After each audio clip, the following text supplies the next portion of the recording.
Hello, everyone.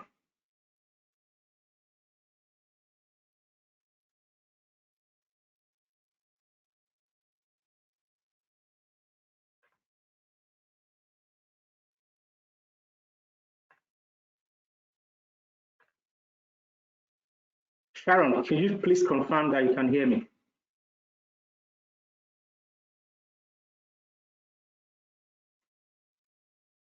I can hear you now.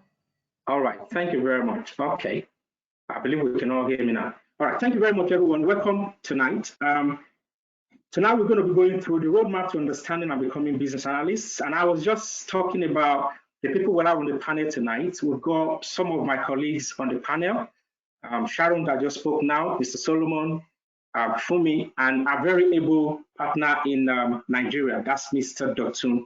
Could I say? And thank you very much, everyone, for coming on board tonight to address the subject of roadmap to understanding and becoming a business analyst. I'll be your major presenter tonight, and my name is Joe Ogini, and I'm going to be taking you through some basic slides initially just to have an understanding of what we're going to be talking about. So tonight's session is going to be broken down into about 2 to 3 different sections. So we'll go through some basic theoretical concepts so you understand who a business analyst is, what we do, and what sort of techniques do we use, and what are the tools we use, like an end-to-end scope of business analysis. Yeah. Now, by the time we have an understanding of that, I'll be taking up through the next section, which is going to deal with the practicality.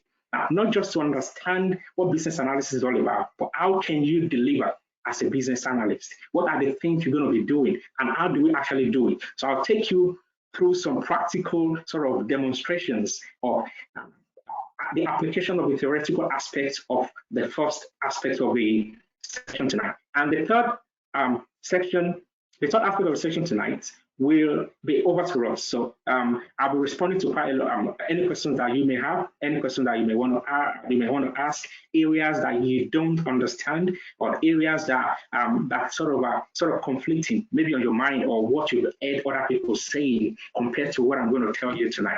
So I really advise that whatever sort of knowledge you may have up to date, can we just keep that aside and let me put in something. And you can then ask questions where there is any confusion, because I've had that in the past, and we together can sort of collaboratively agree who is on the right path and which one is the right answer, if that makes sense. So now,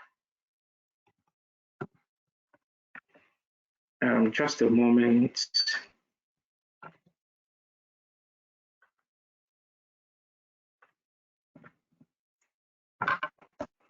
Right.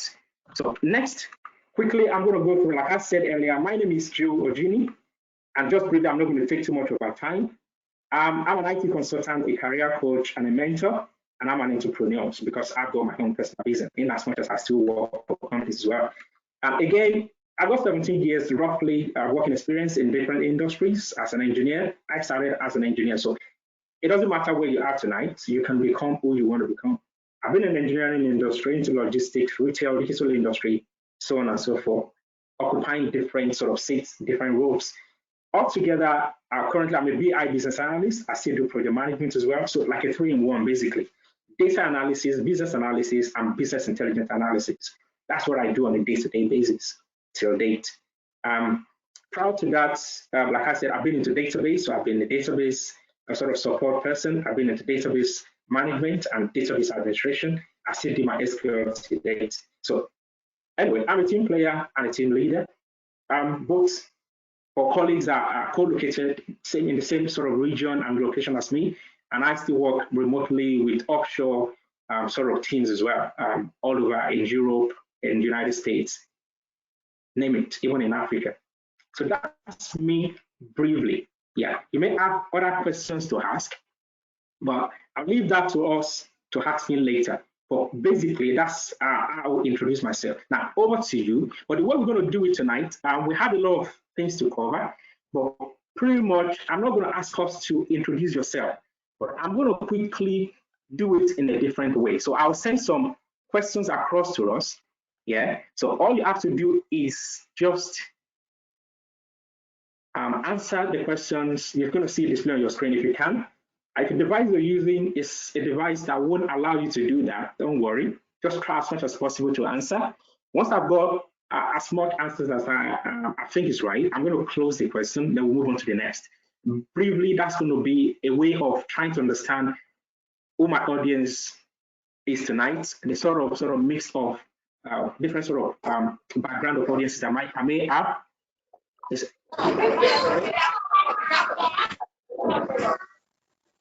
Can I please request that we all mute ourselves, please?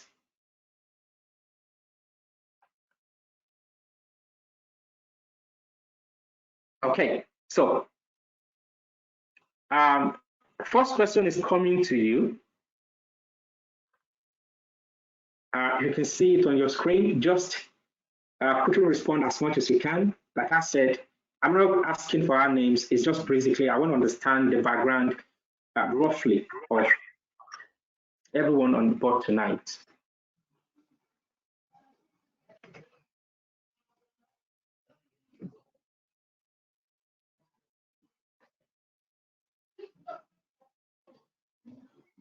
Okay.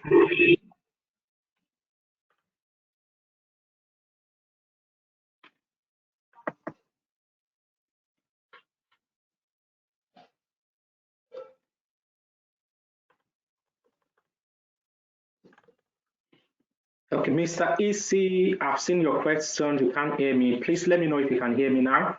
We'll move on. So I'll quickly close that poll now. I've got a response there.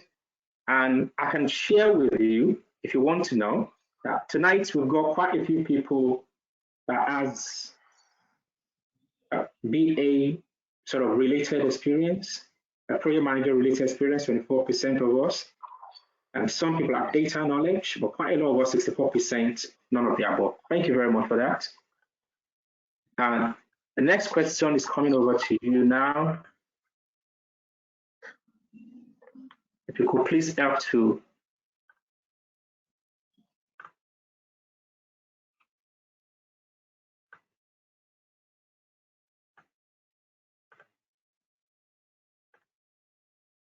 okay.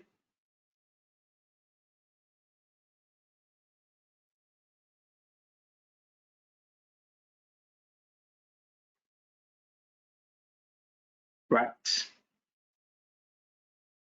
Okay, I'm going to close that now. So we'll move on to the next one. So close that again. Aspired roles, BA quite a lot, 65%, PM 40%, and data 25%. 5% haven't decided yet. Yeah, that's the essence of the section, is to sort of throw more light into whichever area you think you're interested, and even if you're not.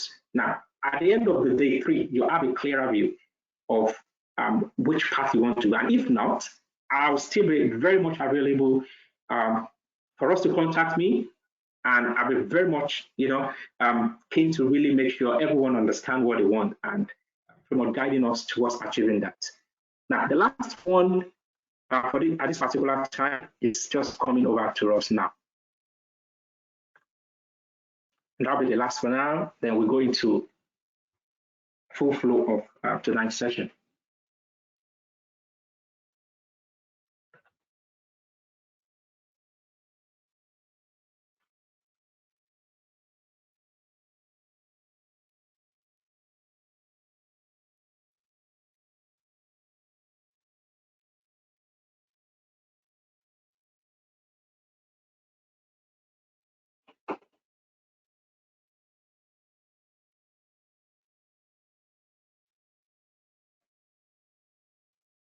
Okay, I'm going to close that now again.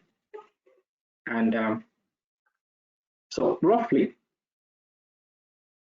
almost everyone is using Microsoft Word, yeah? Almost everyone is using Excel. Almost everyone, well, 87%, well, very good percentage, have used PowerPoint. Very little people have used the likes of MS Visio and any project management tool. Yeah, we'll get to the nitty-gritty of all that as we go along. You see the usefulness of asking that question as we go along. Thank you very much for that. I really much appreciate that. So now so that's me knowing you, by the way. So that's my interpretation of knowing us.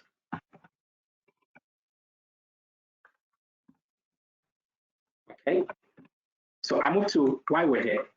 Now, the intention of tonight is to understand what business requirements and analysis are.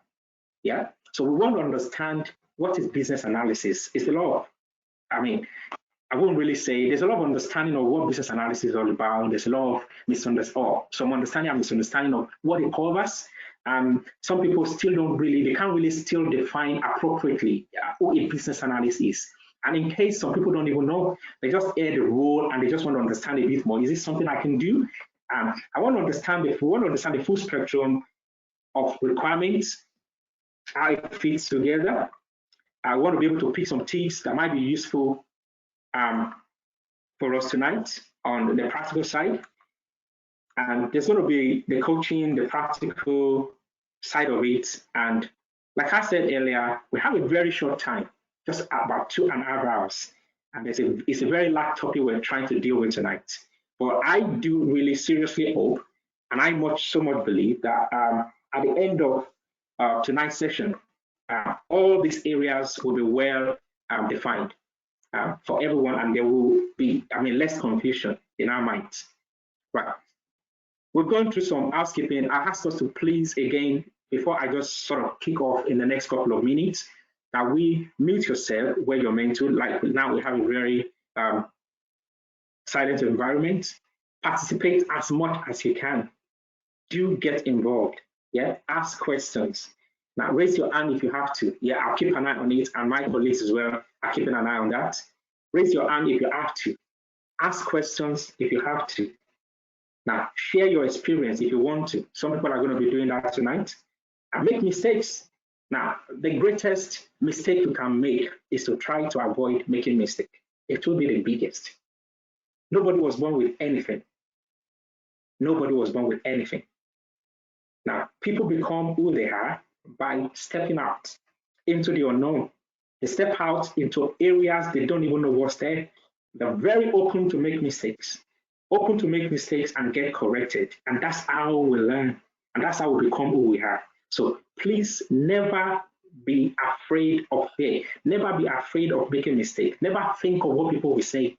Only you understand what you want. Now, request a break whenever you want. I'm going to try to do that, to be honest, as much as possible. And have fun. The plan tonight, we're going to be going through some strategic techniques of business analysis and the objectives. We're going to be going through requirement gathering. You won't understand what I'm talking about now. The common issues and challenges of business analysis, who a business analyst is, then we're going to have a break, hopefully. Yeah. Now, then I'm going to show you how we do the job. That's the practicality of the whole thing. Then we'll do some requirement gathering techniques. You see how we gather requirement, the techniques we use to gather requirement, how we do our documentation, and hopefully we have a break after that. Then we'll move to the talk session, which will be pretty much, I'm going to give the floor to some people to share the experience with us, and I will leave the floor again for us to ask questions and share some tips with us. It's going to be more like a workshop, and hopefully by that time, we must have said we have a wonderful session. Sorry. Now, here is the big topic. What should a BA know? Visibility studies. Now, you won't understand pretty much everything I'm saying now until we go into the integrity, business and project justification, stakeholder management, facilitation techniques, negotiation skill and conflict management, requirement gathering and documentation, elicitation and appropriate questioning, and requirement analysis. I'm going to go through this a bit. Now, when we're talking about business analysis, actually, I'm going to come back to this later. So that will make a lot of sense. Let's address the main topic. What is business analysis itself? Now, it's a research discipline of identifying business needs and determining solutions to business problems. Now, let's simplify the whole thing. Now, we want to make this as simple as possible. I don't want to complicate things for us. I don't want to make it too high level. I want to break things down. And that is how I like to do it. Now, the definition simply states is a research discipline. Now, it's a discipline of a research, yeah, for identifying business needs and determining solution to business problems. Right. There are three aspects of this I'd like you to take note of. Now, forget about how it's defined. Don't try to cram anything. You need to look into three different aspects of it. I like to break it down into three. Now, it's a research discipline. That's one. Now, when you're doing research, the main reason why you're doing research is you want to identify the need of a business. It's to identify a business need. The third aspect of your job is you providing solution to that need. So actually, the main reason why we have business analysts is that they are solution providers. That's what we have. We're meant to provide solution to business. The solution could come in any form, and the business need could come in any form as well. And that is what I like to break down tonight, because there's still a lot of misunderstanding in that area. When people are talking business analysis, they focus too much on one aspect, neglecting the other aspect that they should actually think of. That's what business analysis is. So who is a business analyst? A business analyst, simply defined, is a business solution provider. In a nutshell, that's who a business analyst is. A business solution provider. But how then do you come about providing solution to a business need? That is what we're trying to grab tonight. And I'm trying to help us tonight to simplify it. Now, the simplification I'm going to bring to it is that I'm going to transmit it to come to your level. And in case you are even a business analyst, we're going to rub minds together through my own presentation tonight. And maybe you can tell me how yours differs from mine by the time we finish. Right, that's what business analysis is. Now, when we're talking of solutions, so that's the perspective we're coming from. So I'm a solution provider.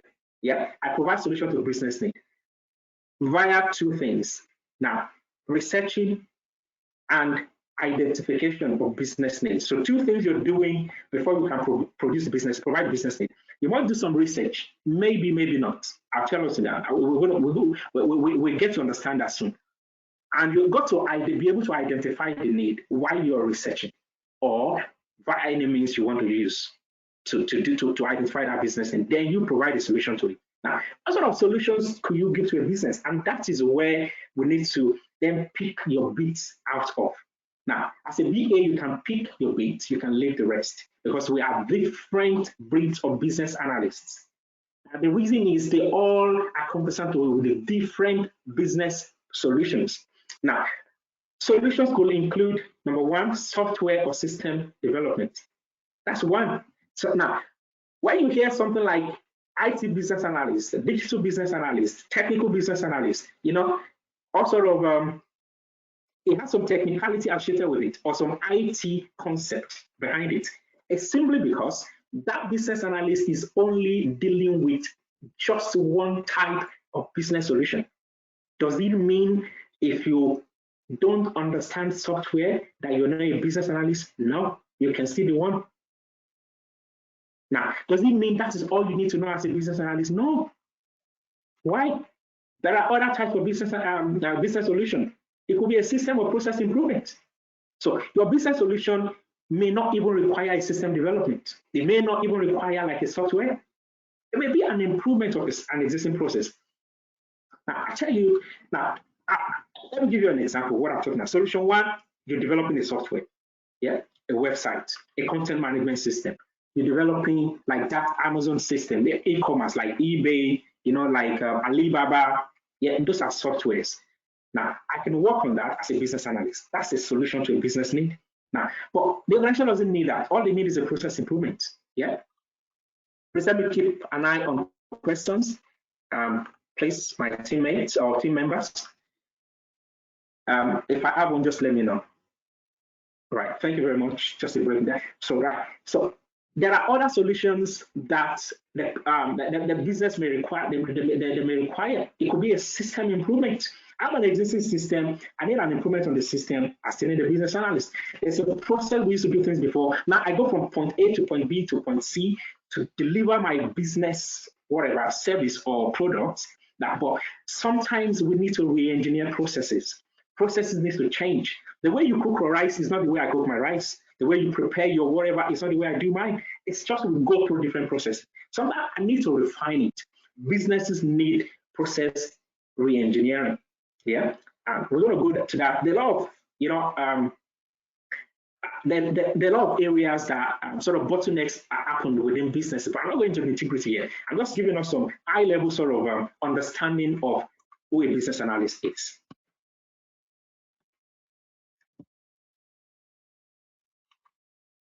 Another type of business solution is organizational change. So they're not developing a software, they're not developing a system, they're not integrating a system, they're not improving a process. It might be a change of organization, a complete overhauling of the whole system. Complete overhauling of the system may be a business rebranding. Yeah, anything could change in an organization. You may try to introduce a new system. You may buy a new company. It's going to make a complete change. You still need business analysts. Now, the last one, strategic planning. Actually, I have one more. And policy development. We're not dwelling too much on that. But what I'm going to draw out of this, and I need us to please agree with me on is, a business analyst doesn't have to be a technical person alone. So a business analyst doesn't just work on softwares. A business analyst doesn't just work on IT projects. Yeah, it doesn't have to be called IT business analyst. It doesn't have to be called a B2 business analyst. You don't have to be called a technical business analyst. Sometimes it scares people away. Oh, technical, no, I'm not technical. Oh, IT, I'm not an IT person. Oh, digital, I don't understand anything about it. No, you are a business solution provider. Simple. Now, any sort of business need that may come, a business need could be, sorry, that system has been giving us problem. We need something to replace that. That's a need. Now, they have what leads to a need is a problem. Now, but before I understand that, there are a lot of things that goes underneath that. Yeah, you could give me a request, but a lot of things I need to do before I can get to the point where I give you a solution. And that's the process we're going to go through tonight. So, but the first thing I have said is that we all agree with me that a business analyst is a business solution provider. Yeah, via understanding of business need, yeah, doing some research or using some techniques to break the need down and to come up with a solution to that business need. Right, if you have any question on that, please take note of it or start dropping in your question. If there is, do we have any question at all? Someone is saying, not yet. I can't hear that you. Was before. That was before. That was before. Right, thank you very much. Yeah. Thank you. Okay. Okay, so that's the first thing I need us to agree on. So now I'll quickly go back to where I was coming from. And so now this is where I was before. So we dealt with that with the plan, then we go to what should a BA visibility study. So after what I said of who a business analyst is, or what business analysis is all about, now one of the things a BA should then know is visibility, so how to research. Yeah, that's what I mean by visibility study. You're going to know why that's very soon. Now, you need to understand, again, business and process justification. I'll break that down. Now, business justification or process justification is simply if, say, my son says, oh, daddy, I want a laptop. Yeah, now, I can't just rush into the market or to the store. However, I need a laptop. Oh, that is it. Now, I won't do that. Now, the first question I ask is why? Why must I give you a laptop? Why do you need a laptop? Oh, because everybody has laptop. But now, I'm trying to point out to us is every business need doesn't have to be fulfilled. Now, I may do a research and tell you after my visibility study as a business analyst, there is no point going on with that project for reasons 1, 2, 3, 4. Business and process and project justification. Every need is got to be justified. So you need to know how to justify a need. That Mr. A, the business owner of ABC Limited, said the need is doesn't mean they should have it. Now, it is the work of a business analyst to do the research and come out with facts, not I think, not they said, facts. So we're tabling facts that for this reason 1, 2, 3, yeah, and how did I get reason 1, 2, 3, and where did I get it from? The source, facts. Based on these facts, These are the options you have. You either do nothing, you do minimal, or you do all. But my advice for you is to do nothing for these reasons. But if you do minimal, these are the consequences you have. But if you decide to do all, these are the consequences you have. That is a business justification. There is a document for that called the business case. It's part of our plan for this session as well. Yeah, I want to make sure we grab everything I'm saying. You are providing a business solution by understanding the business need. How do you understand the business need? One of the things you have to do there is a research, and that is the thing you have to know. What should a BA know? Feasibility study, and how to question people, and how to say no to some requests. Now, you don't just say no without reason. You must have a very valid reason before you can say no. And that is why we do or get involved in what we call a business or project justification. And the final document for that is called a business case. I'll show us in a minute what that looks like. Actually, I'm going to send that out to Ross because I've got some handouts I'm going to hand over to Ross. So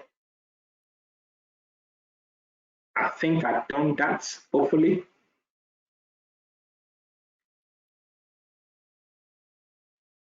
And I'm going to go back to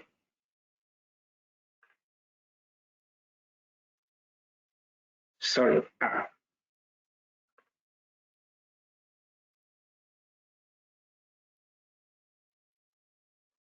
Okay, just confirm if you received anything, and I'll be able to know if you're there or not. If you haven't received it, I'm going to send it later. Anyway, so another thing you have to know is what we call stakeholder management. That is how to engage with people. So while you're delivering your responsibility as a business analyst, you've got to know how to relate with people, and not just relating with people, how to manage. Now, we're going to get to the definition of that. That's just in an high level very soon. Who a stakeholder is? Simply a stakeholder is anybody that has a stake. Either they are the outcome, they are involved in the project you're working on, or whatever the product you're going to deliver, it's going to affect them one way or the other. So people that have decisions to be made on the project you're working on, or who will be impacted or affected by the project you're working on. So now I'll give you an example. The state governments or the government have decided to, build an estate in a particular area. And one of the things they should first consider is the people in that area, or they decide to build an industry in a particular area. Now, one of the stakeholders of that project, whoever is handling that project, that industrial project in a residential area, the first thing you should think of is, number one, now, government is involved as part of the stakeholder. Yeah, you got to make sure there is no policy against that project in that area. The company that's giving you the project to handle, obviously, they are your stakeholders. All the suppliers of the material you use, they are your stakeholders. Or the non-technical guys that are going to work on site, or the builders that are going to work with you are your stakeholders. But never forget something. The people living in that area are part of your stakeholders. They'll be affected by your project. You're supposed to get them involved. We'll go into the nitty-gritty of that at some point. It's just to help us to understand when we talk of stakeholder management. It's not just the people you relate with, not just the project manager or the project support or your manager at work or the business owner you're dealing with. No, it goes far beyond that. And you have to be able to identify where each one falls, what category they fall in. It's a 2x2 grid sort of document that you got to produce and fix each one where they belong. And there's a way we manage each section of that. And that's part of the thing we're going to deal with as much as we can in this session as well. Another thing, again, you're supposed to know is facilitation techniques, how to facilitate a meeting, how to negotiate, and how to, resolve conflict. Now, when we say conflict, I'm not talking of people arguing over something or fighting over an issue. Now, conflict could be mixed ideas. So I believe we should go via this route A before we get to C. But someone believes we have to come from E via D to C. Now, the point is we all arriving at C. But I believe we should go via A, B to get to C. Someone believes we should go E to D to C. Now, there's a conflict there. We're not fighting. We just have different ideas. So you got to be able to understand how to resolve that on a professional level. Yeah, how to negotiate, how to make sure people see your path or your view, your perspective in any project you're dealing with. How to make sure your stakeholders, your business stakeholders, kind of see your perspective and they buy into it. Now, on top of that is the facilitation techniques, and you can run meetings, run interviews, sit down with people and question them, asking the right question to elicit something out of them. That is the nitty-gritty of our job. I can't overemphasize that part. 80% of a BA job, or let me not sort of exaggerate, 60% of a BA job lies under that. Stakeholder management and facilitation technique. That's where our job lies. Again, I'm going to throw more light on that later. Requirement gathering techniques and documentations, we're going to learn that. And illustration is pretty much similar, how you analyze requirements. And like I said again, how you can create a business case, how you can create a business requirement document. So the first one is how to research and how to get something out of people. The next level we're going into now, how to document things you're getting out of people. So everything you get out of people is got to be documented. So our job requires documentation. So how to document, and there are quite a lot of documentation. I'm not going to bore you with that. If you need a slide at some point, I'm going to provide that. That's not an issue. We've covered what business analysis is all about, and we've covered those areas of business solutions that a business analyst could be involved in. Some of the benefits of a BA is that they create solution, they reduce waste. You're going to see that very soon. Now, how do they reduce waste? Now, when we say someone creates solution, now how do we, because we're solution providers, yeah, let me emphasize a little bit on that. How do we reduce waste? We reduce waste because now, prior to the existence of business, analysis role, it's come to quite a lot of us come to understand that sometimes you get to ask, or you get to ask a question that when did the role actually start? When did it start? As in, has it been existing for a long time? No. The reason why a BA is needed is so we understand, or so there is a clarity of what a business need is, or so there's a justification to every business need. So there is someone in between that business and the people that are going to deliver the problem or the solution.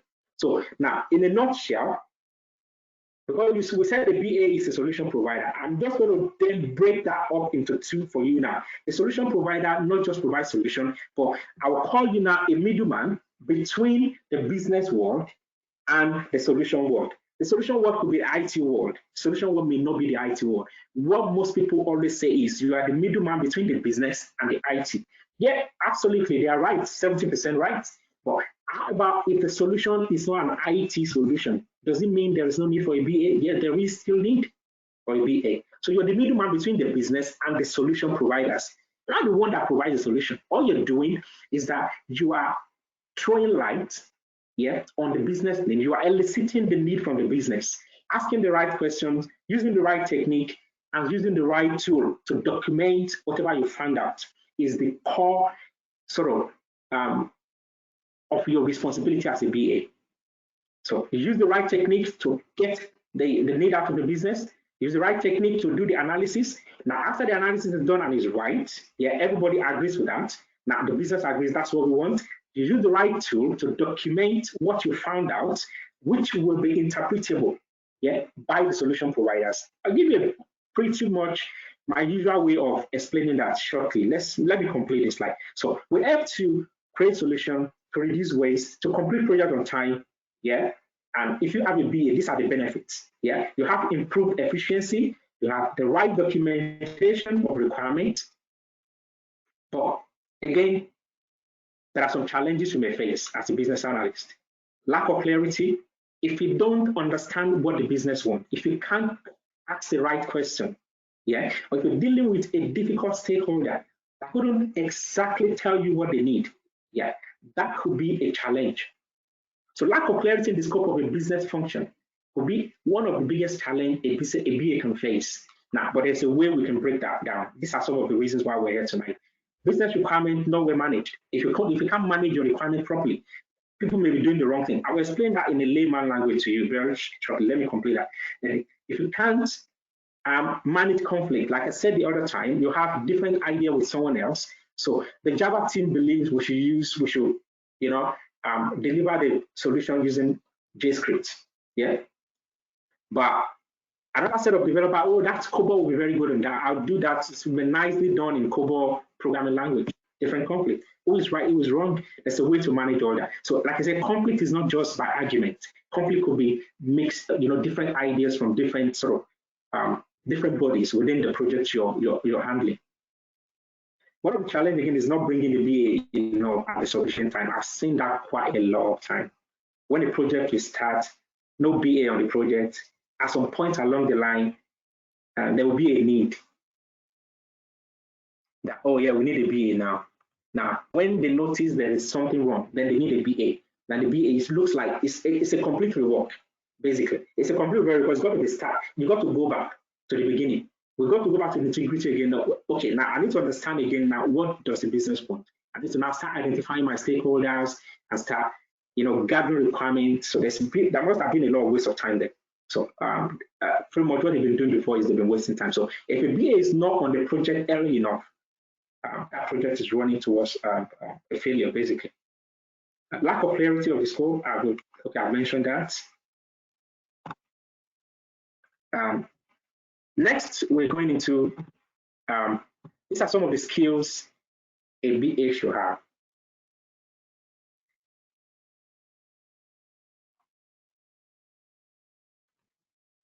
Okay.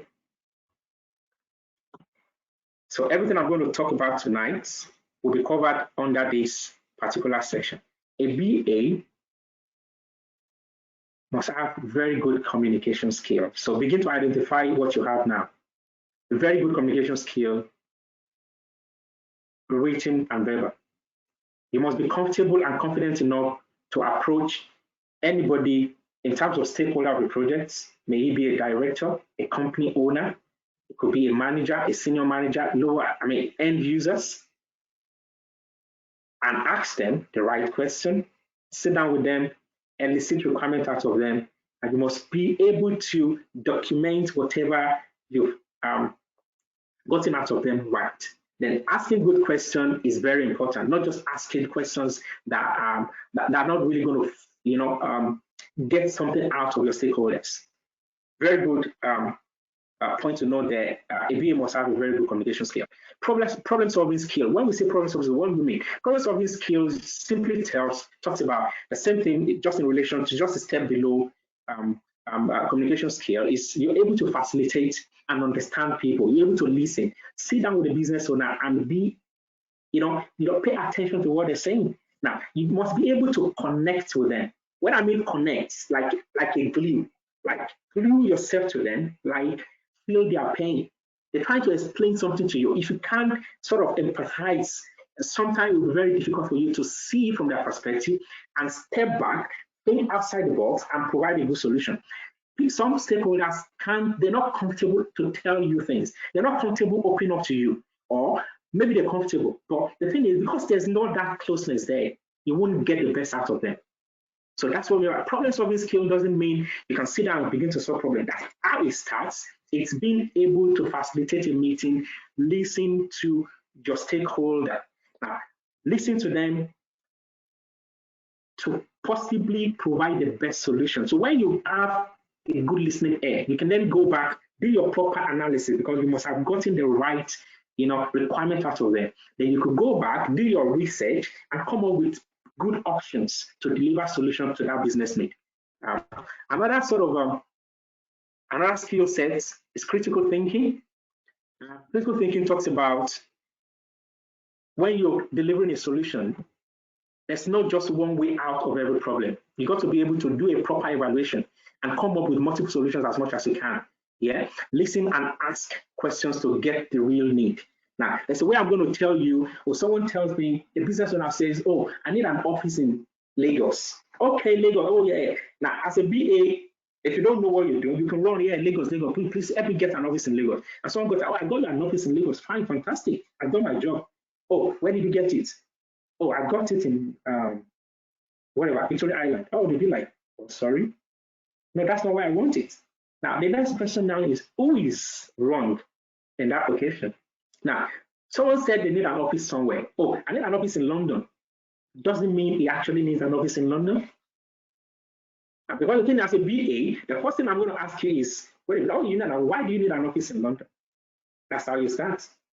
You got to be, don't forget, you do your research, and now your research doesn't just start without you understanding what they need first. When you understand, you go back and do your research. There are a lot of techniques you can use, and you can do the normal research you do online, whatever. You get into that depending on the project you're delivering.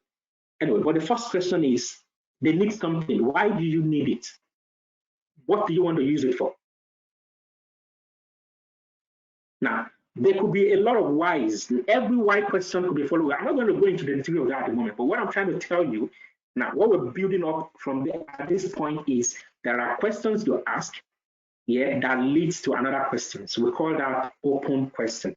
So I could ask you a question, open answers, yeah. Now, a questions could leave, answer to a questions could leave another question as big as that. But a BA should be able to identify that you should know how to end a question appropriately to the precise answer. I need an office in London.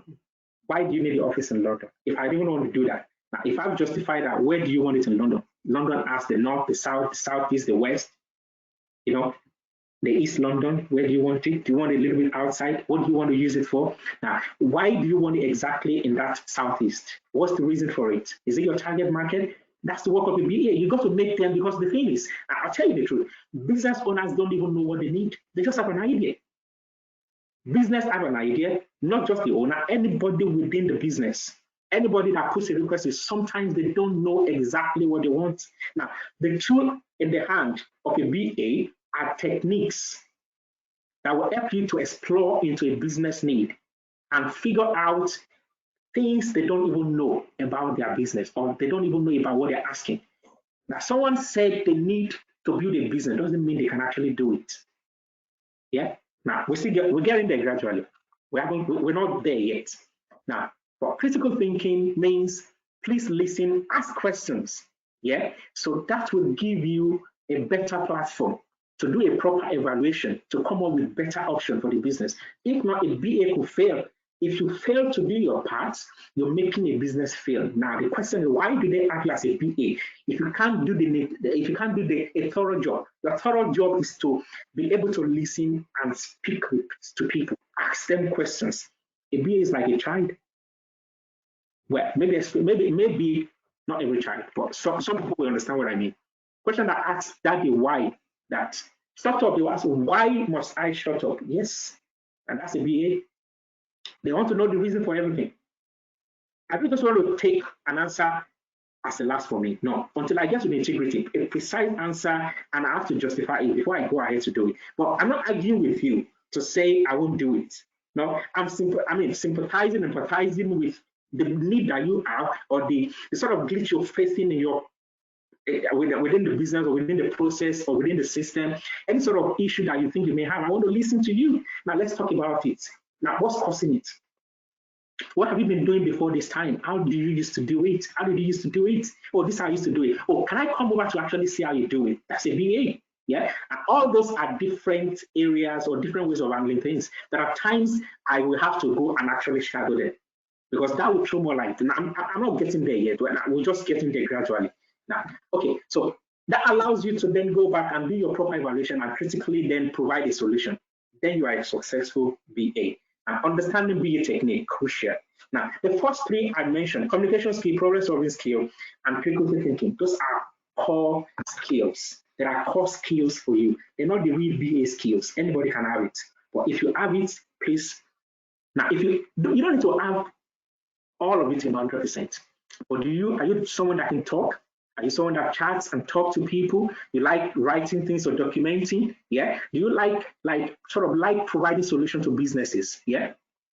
Are you someone that, if I tell you exactly what I'm facing, are you someone that can actually take some time, do some research, and prove or tell me, oh, you could do this way or that way? Now you're a potential BA. Now, a lot of roles that are for you anyway, but you've got those core skill set. They're not just BA skill set. Top three. Now, I'm going into a bit of BA skill set now. Now, the BA part of it, core to BA, is understanding of BA techniques. That's our job, and that's what we're dealing with especially tonight. Understanding of BA techniques. BAs, that's business analyst. We use techniques to do our job. Let me just confess. All we use is techniques. I'll show you something. What you see there is called, that's a book called Business Analysis Techniques. All BA does is the use of techniques, and the number 2 you see on the list there, understand BA tools. We use tools, techniques and tools to solve our problem. That's it. You don't know anything. I don't know nothing. But there are tools and techniques I can use. Yeah. If I understand the techniques, I can use the techniques to help the business. All I need to do is understand all the techniques and what they do. Then I apply it when it is needed. Then I use the right tool to help me put together what I found out, and I present that to the business, and that's the job done. Now, this is what I've been doing for years. I'll tell you, I confess, it is as simple as that. But people complicate things. The complication is they don't even know who a BA is, or they complicate. I'm not an IT person. No, you don't need to be an IT person. A BA is a middleman between the business and solution providers. Those solutions, like we saw initially, could be software, could be business change, policy change, strategy change, process improvement, or system improvement. It could be anything. A business will tell you that, you know what, we've been using Microsoft Word. We're thinking we should use Google Doc. It's a request. I mean, I get something like that. But the thing is, now, as a BA, now, you look, it's simple, right? Now, it's simple, but it's a big job. Now, I'm telling a big company, now, they have over 5,000 staffs. They're trying to move away from Microsoft tool and license with Google to start using Google Suite Document. Now, they're going to be paying millions to Google every year. That's no joke. They rely on me to tell them, should they go ahead or should they stop? If business want to invest $5 million, pounds, whatever currency, on a project,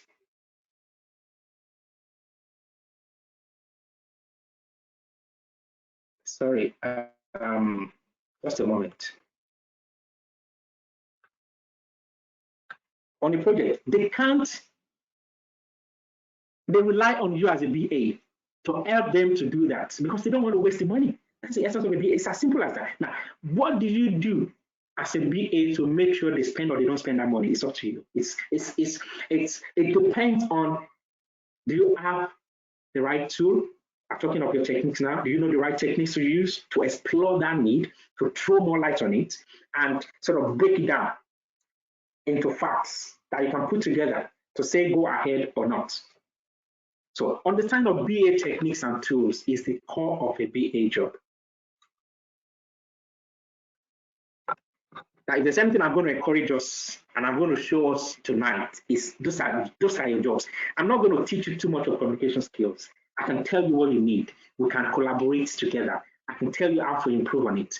Yeah, problem solving skill, I can tell you how to improve. I can give you some tips. Yeah, critical thinking, I can't put that in you. Yeah, but I can tell you how you can build on that.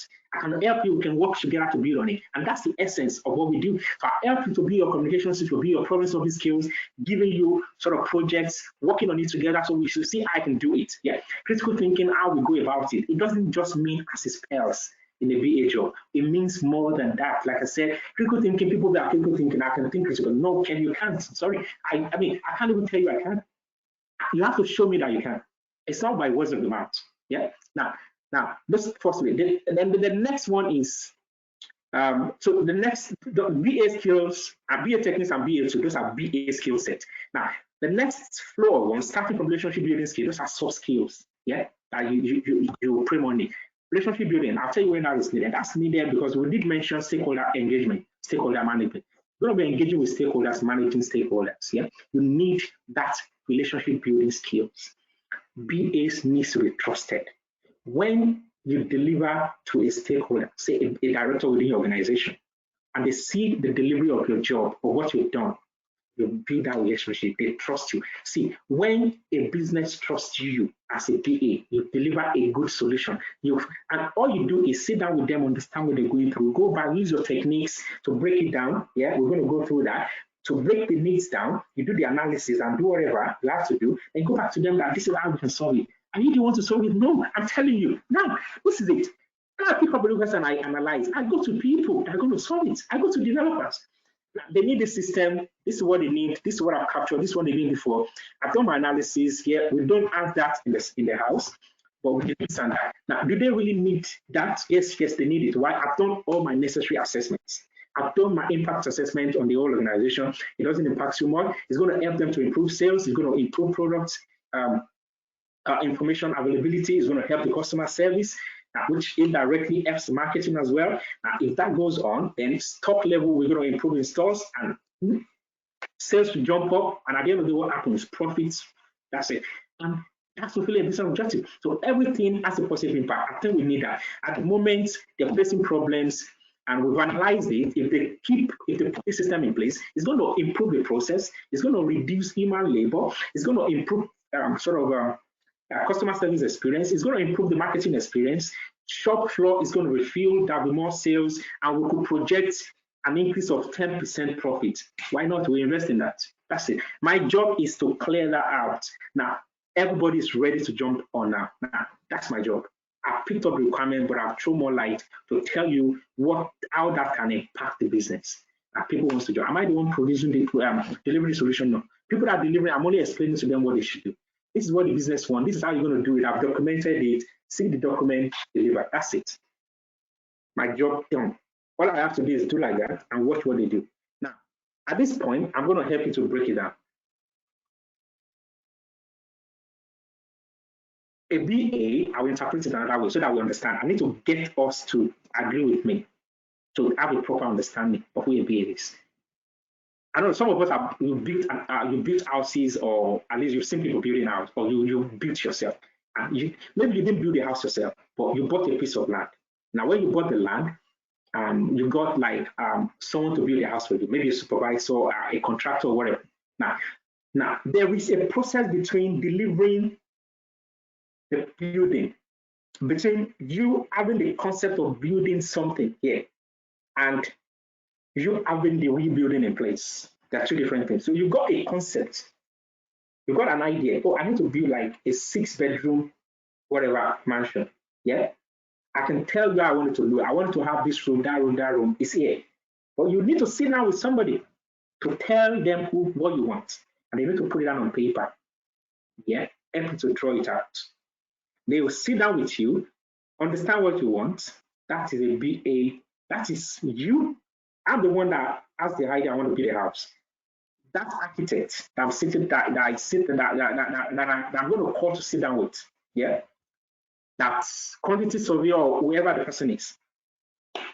Now I'm going to tell what I need and I want it to pen it down. It's a BA. Now, I don't know if you're going to pick it from there. I use different sort of scenarios to explain.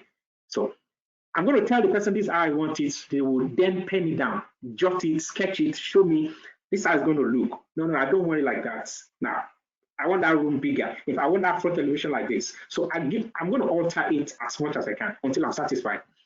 Now, they go to the land and measure, do the measurement of the land. Oh, that can fit into the land. We can actually have that space. So they do all those analysis and documentation until I'm satisfied with the customer. So when I see, yeah, that's what I want exactly like that. Then they deliver that plan to a builder, telling them, build me exactly what is on that plan. Then the builders, contractor, put in all the labor guys, well on site, supply all the bricks and everything you need, materials, jump on it, foundation. They build it to a spec. I call it a spec, we call it a plan. In the BA world, that's a spec. Now, people building are the solution providers. Maybe I've consulted them. Yeah, the BA must have consulted them or has the experience himself. If he doesn't, he must have consulted them. That's your architect or your quantity or quality surveyor now. He's consulted them, measured the land, consulted them, this is how much, this is what we want to build, how much does it cost us to build it? Because a BA comes back with you, it comes back to you with a plan, how it's going to look, how much it's going to cost you, how many materials you need, a breakdown of everything. That's a BA. So they give you the full plan and the cost analysis of everything and what you're going to get at the end of the day. They deliver that, you're happy with it, then you sign that off. Then yes, go ahead, I've got the money, I agree with that document, go and build it for me. Then they deliver that project to the hands of a builder. Then the builder build it according to what is on that plan. Now, I tell you that quantity surveyor, the architect or the quantity surveyor that sat down with the owner of the house to take all the requirements, yeah, did the measurements, did plan one over and over again until it was approved. Yeah, did all the cost analysis by consulting the supplier, the stores, and all that. That's his research. And coming back with a breakdown of cost analysis, that's a BA in the business analysis world. I don't know if that makes sense. I believe it should. That's why we call the middleman between the business. That's the owner of that project and the solution providers. It could be anybody. It could be IT. It could be anybody. So you're the person that can sit down with people, hence your ability to relate with people, relationship building skills, your ability to communicate, to document. Now, the last thing you can see on the screen is what we call a thick skin. You're ready to receive anything. Now, when I'm ready to receive anything, the thing is people are going to criticize your work sometimes. So you work for some stakeholder, they'll be like, no, that's not right. So now your work will be reviewed and bounced back. You adjust that, it comes back, it bounces back, be available to. Now, that's going to happen. Now, the good thing there is nobody is perfect. Even the people that are sort of reviewing your document, you are in the same boat. And the reason why that is important in a project, that's an essential step anyway, in any project sort of life cycle. Document has to be reviewed and signed off. The reason is everybody, you want to get yourself covered. If I document a project's requirements or whatever project scope, and I'm delivering that, now if a project is going to be delivered, I don't want to be the one responsible for wasting that money or that time. It's not right. So I need everybody to read what I've documented and agree with me that that is what we want to do. And once we sign it off, we're all in it. So if it goes wrong, we have all gone wrong together. So that's why it's very important. So be ready to receive some not really negative feedback. Because some of us will be like, no, I don't want you to say no to whatever I say. No, that's not a BA job. In BA, you document, they review, they come back to it. May just be that you omitted is somewhere. It's as simple as that. So cosmetic errors, typographical errors could be on your document. They will come back to you to say, oh yeah, could you please add to that? And yeah, you do it. Despise ambiguity. Excuse me. Despise ambiguities. Yeah. Now, when things are too ambiguous, they're not clear enough. It's just too big. It's got to be broken down. You can't just tell me you want something in London. That's too ambiguous. London is big. Where exactly in London? Yeah. Now, when it's too ambiguous, the role of a BA is to break it down. So never accept something that is not clear. Never accept an ambiguous requirement. Never accept an ambiguous answer from anybody, from your stakeholders. Now, you've got to be able to see it. So because the thing is, as much as you are relating with people and they're telling you what they need, now, right there and there, either immediately or after, you got to sit down and go through whatever they say and make sure you understand it. Now, if you don't understand, go back to them to ask, please, I just want to make sure I understand what you said. Put down a note. Now, based on our meeting yesterday, A, B, C, D, E, F, G, those are the things you said. Could you please confirm I'm right? They come back to you, yeah, that's right. Or they say, no, I didn't say B there. I actually says Z. Oh yeah, okay, sorry, I thought I heard you right. Then you correct it. Yeah, so you're breaking down. You don't want to mix things up. You don't want to, go ahead and start delivering a wrong solution when you don't understand the need. So if you don't understand what I need and you're just delivering a solution, you might be down. There's no remind. You're definitely delivering a wrong product. And we don't want that to happen. Okay. Do we need a break?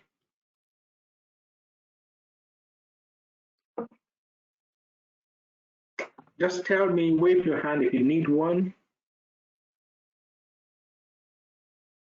If not, I'm just going to keep going. Okay.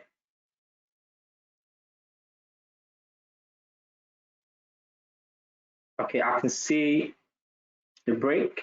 Okay, 5 minutes. Is that okay? You can just send it to me as a question or something. If everyone agrees to that.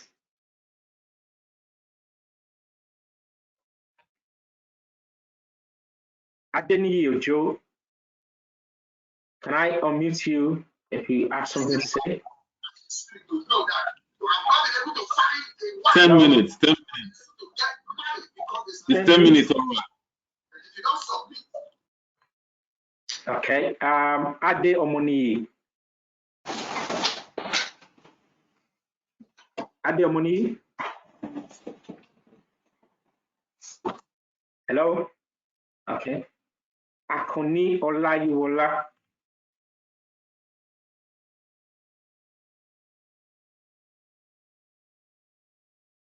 Akoni Olayiwola.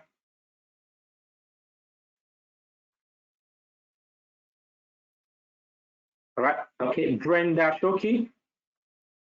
Yes, I really want to good. Yeah. Brenda. Yes, I'm fine. Okay. All right. I saw you raising your hand. That's why. Yeah. Okay. No, I didn't raise my hand. Sorry. Okay. That's fine. Okay. All right. Can we just take a 5 minutes break there? Because we've got a few small stuff to cover. 5 minutes break and 20 past 2020, that's 20 past 8, we'll be back. Is that okay? All right, we're back in the next 4 or 5 minutes. Thank you.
Right.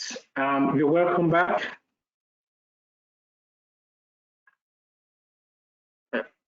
Sharon, could you please confirm you can hear me? Yeah, I can hear you. I'm here. All right. Thank you very much. Thank you. Right. You're welcome back. So we left at the point of the ambiguities. Yeah. So like I was saying, the first three on this screen are the core skills a BA should have, which are not really business analysis related. The next two, which is understanding techniques into, are the core BA skill sets that you're going to pick up. And those are the things we want to really dwell on mostly tonight. The next one on the screen are sort of the soft skill set that you should have, building relationship with people, able to manage yourself. Like, I'll tell you the reason why. Since I've been a BA so far, I've never, well, I would say now you have someone you report to, but the thing is you're more or less like a consultant yourself. So you should assume that persona of a consultant that can self-manage things, like you are a business owner or a department within a business. Business solution depends so much on you if you want to see from that perspective. So that money they want to spend on that project, no matter how big the project is, a BA is the core sort of person towards, in terms of understanding what the solution will look like. I don't care how big the project is. A business analyst is needed to throw more light, into the scope of every project, anything you have that you have to do. Now, we've identified initially one of the mistakes organizations make, or one of the challenges of a BA in an organization, is when they're not introduced to a project early enough. So when the BA is not introduced to a project, because some people do that, they kick up a project, no BA, they just say, yeah, we want to do that, we're just doing it. And they end up spending a lot of money. At the end of the day, the project they deliver doesn't really do exactly what they want to do. They just be like, yeah, at least it's now. Nobody assessed that need. No BA was involved. No technique was utilized to sort of analyze the need of the business before the business owner or whoever sort of made that decision, before they actually went ahead to initiate that project or to deliver whatever product they deliver. So whatever they get out of it, what they have to accept. But if they have a BA and something sort of goes wrong, then you've got the BA to blame. So there's a lot of responsibility on us. Hence why we have to be able to self-manage. So pretty much you should be able to prioritize your tasks yourself and know when to speak to Mr. A and Mr. B. Now, I'll then wrap that up to say a BA is like an embodiment of project delivery. Now, if you're still thinking, it's better for me to just tell you now that if a BA, you are as good as a project manager. I always tell people that, but people like, now, a BA initiates the project, picks all the requirements of that project, analyzes all the requirements. Now, its requirement defines the scope of the project. It documents all the solution.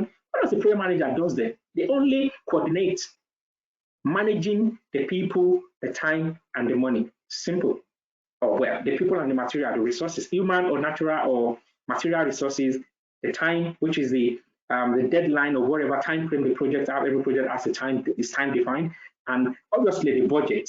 That's all. So that means you can't really work on a project without a BA.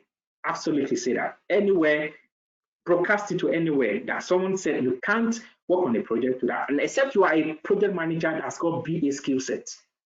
Maybe you're just lucky, the business already, they're making a good decision. Maybe a BA, business consultant, is work behind the scene, to make them understand that that project they're delivering is right for them, or they've seen it done somewhere before. They're just copying what is done. But the thing is, behind the scene, a BA must have done a proper analysis, or someone must have done a BA job before that is delivered. Anyway, so self-managing, like being able to ready to accept feedback and evaluate it. Then the next set of skills that I'm going to mention here are what causes some, I won't really say conspiracies or some misunderstandings up to date about must a BA be technical. Now, the first three the core skills. The next two, those are the basic BA skill set, techniques and tools. The next four, soft skills. Anybody can have it. Anybody can have the first three. Anybody can have from number 6 to 69. Yeah, anybody can have that. So from that point to that point, to the ambiguities, anybody can have that. It's pretty much like the soft skills. Also, could be related to all of that rules as well. BA techniques and tools related to just BAs. Technical skills related to quite a lot. So I will categorize that under that skill sets for specific BA jobs. Specific, and I'll tell you why. Now, if you're a technical person, you're coming from a technical background like myself, you understand some IT sort of, you've got some IT skill sets. Yeah, you'll be function effectively as an IT business analyst, an agile business analyst, a data business analyst, or a technical business analyst, based on the technical skill sets you have. Yeah. Now, technical set varies. Maybe you work on Google Analytics. You worked on CRM systems as customer relationship management systems. You worked on HR systems like Sage or whatever HR system you worked on. So now you worked on, you've been a programmer before, you've been a software tester. Those are technical skill sets, which you could use as a ladder to sort of spin you up, basically, to become a technical BA. All you have to add to your technical skill set are these two, number 4 and number 5. The technical, your BA techniques and your tools. Those are the two you just need to add to that. So that could come from anywhere. Now, methodologies talks about you're going to be working on projects. So you need to understand some basic or project methodologies, project management methodologies. You need to understand that how a project runs from A to Z, the full life scope, the full lifespan of a project. The full life cycle of a project, you need to understand that what goes on at the beginning of a project, what follows, what are the different stages of a project, and what sort of methodologies could you use to manage the project, like Prince2, like rapid application development project methodology, like the Agile project methodology, like the Waterfall project methodology, like, the list goes on and on. So you need to have an understanding of basic Prince2 and Agile. Absolutely enough for you. So that covers that. Prince2, Agile, Waterfall. Those three will cover you a lot in all the methodology, because those three underpins all other technologies as well, all other methodologies of running a project. So basically, you need to understand that. And lastly, on that list, that's going to interest some people, because that is going to help some people to identify where they are and how they can move on. Industry and domain knowledge. Some people call it business knowledge. Yeah. Now, I've broken everything down. Some people will tell you all this. They will put all of them together as just 4 skill sets. Yeah, but I've sort of bullet pointed them just to identify them in 4 different aspects: your core skill set, your BA skill set, your soft skill set, and your industry or business knowledge. Now, which tells me, do you need to understand all industry and business domains? No.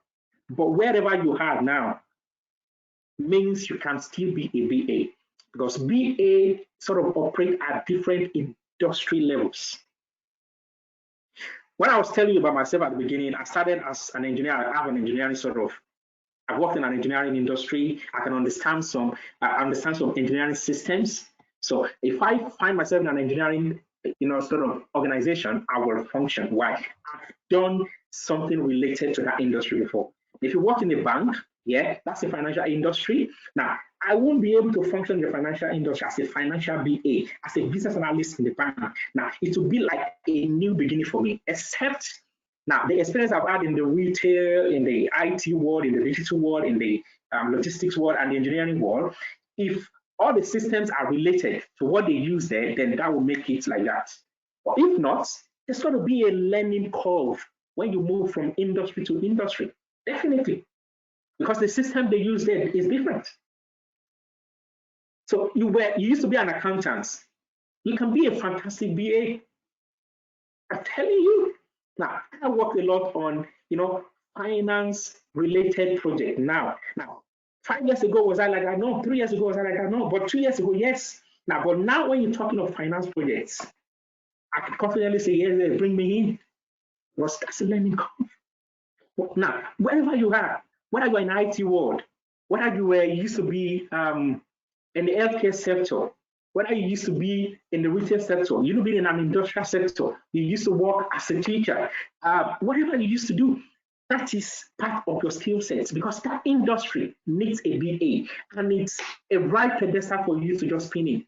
Now, all you need to have is your core skill sets, make sure you fine tune your soft skill set, and the core of your responsibility now is your techniques and tools. Just add that to that. Now, the reason is there are BAs, there are people we call retail business analyst. There was a time in my organization we're looking for a retail. Now, look at it this way. The way people talk of IT business analyst, we were looking for a retail business analyst, a BA that has retail knowledge, that's working in the shop, is working in the shop floor, where people are buying things, is sold stuff to people, scan product. You understand how scanners work.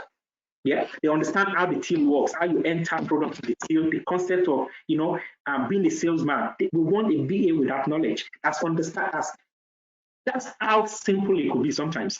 Now, sometimes financial industry, they will put it on the job spec that financial industry experience is essential. Now, will anybody be able to join in? No, you can't just jump into that. Even if you submit your CV with someone that is coming from an IT world, they will filter you out based on that. And they will take someone that has been a banker, but has learned the business analysis techniques and tools. It will be a right fit. Now, what I'm trying to tell us in all of this, your core skill set, your soft skill set, we can work on it. Yeah, we can work on it. I can guarantee you that. Now, your BA, understanding your BA techniques and tools, that's the core. Why we're here tonight. I'm going to make sure I deliver something useful on that tonight. Now, I don't care what platform you're coming from. I don't care where you work. Yeah, it doesn't define where you're going. Now, I'll tell you this, when I was talking about myself, I studied engineering initially. So I practiced as an engineer, yeah. Back before I spin over to where I am now, I practice right where I am. Well, in this domain of the world I am, the first job I did was a full-fledged multi-skill engineer for 6 solid years. Now, but right after that, am I still an engineer? No, long time.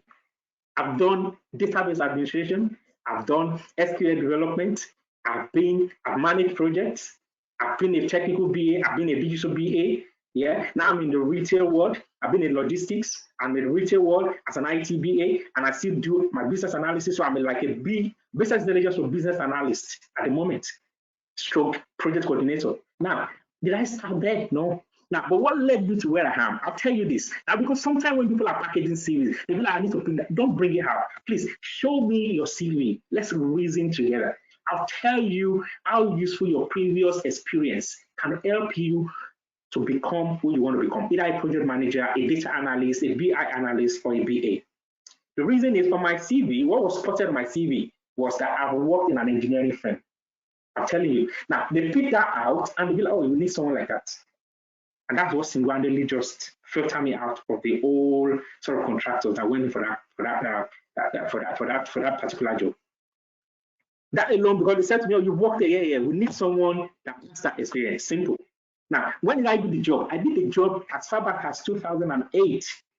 And at 2017, they were referring back to, well, I did 2008 to say, I was like, oh, really? So you can never tell. But don't tell them. I mean, there's a way we can bring it all together. So, I mean, these are the things where I like to relate with people. I'm passionate about these guys. I'm really, really passionate about it. You need to be who you want to be because I know where I was.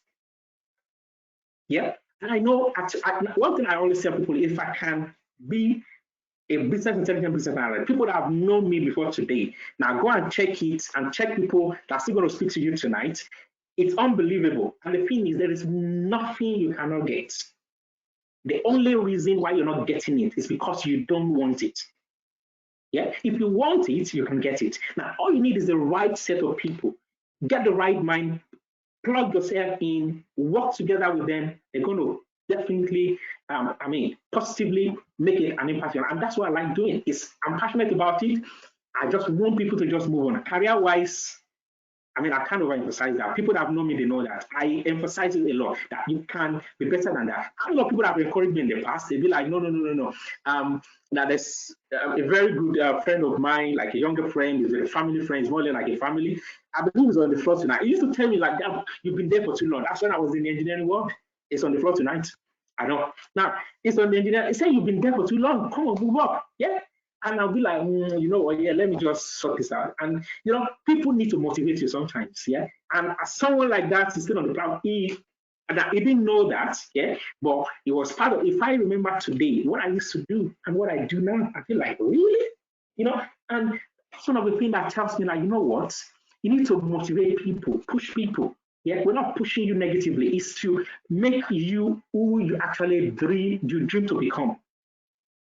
Please, guys, please take this seriously. Yeah. After this session tonight, I'm going to be open to anything, any sort of question you may have, even outside of the meeting. I need to make sure you hit that target, that dream of yours you've set for this year. There's still a lot of time. Don't worry, COVID-19 will be over. Yeah. We're all, putting in our best. We're aligned with ourselves with all the policies on ground. But the thing is, there is a time, and which is now, that we have. Instead of just laying back, it's a time for us to plug yourself in. You have at least some of the time to yourself now, pretty much because of the policies in place. Yeah, it's a time for you to then plug in yourself. Yeah, now put some plan in place that will launch you into, that dream job that you really want to become. And I will be really, really happy to be a part of it if you want. But let me move on from this. We're getting more into the nitty-gritty of the job now.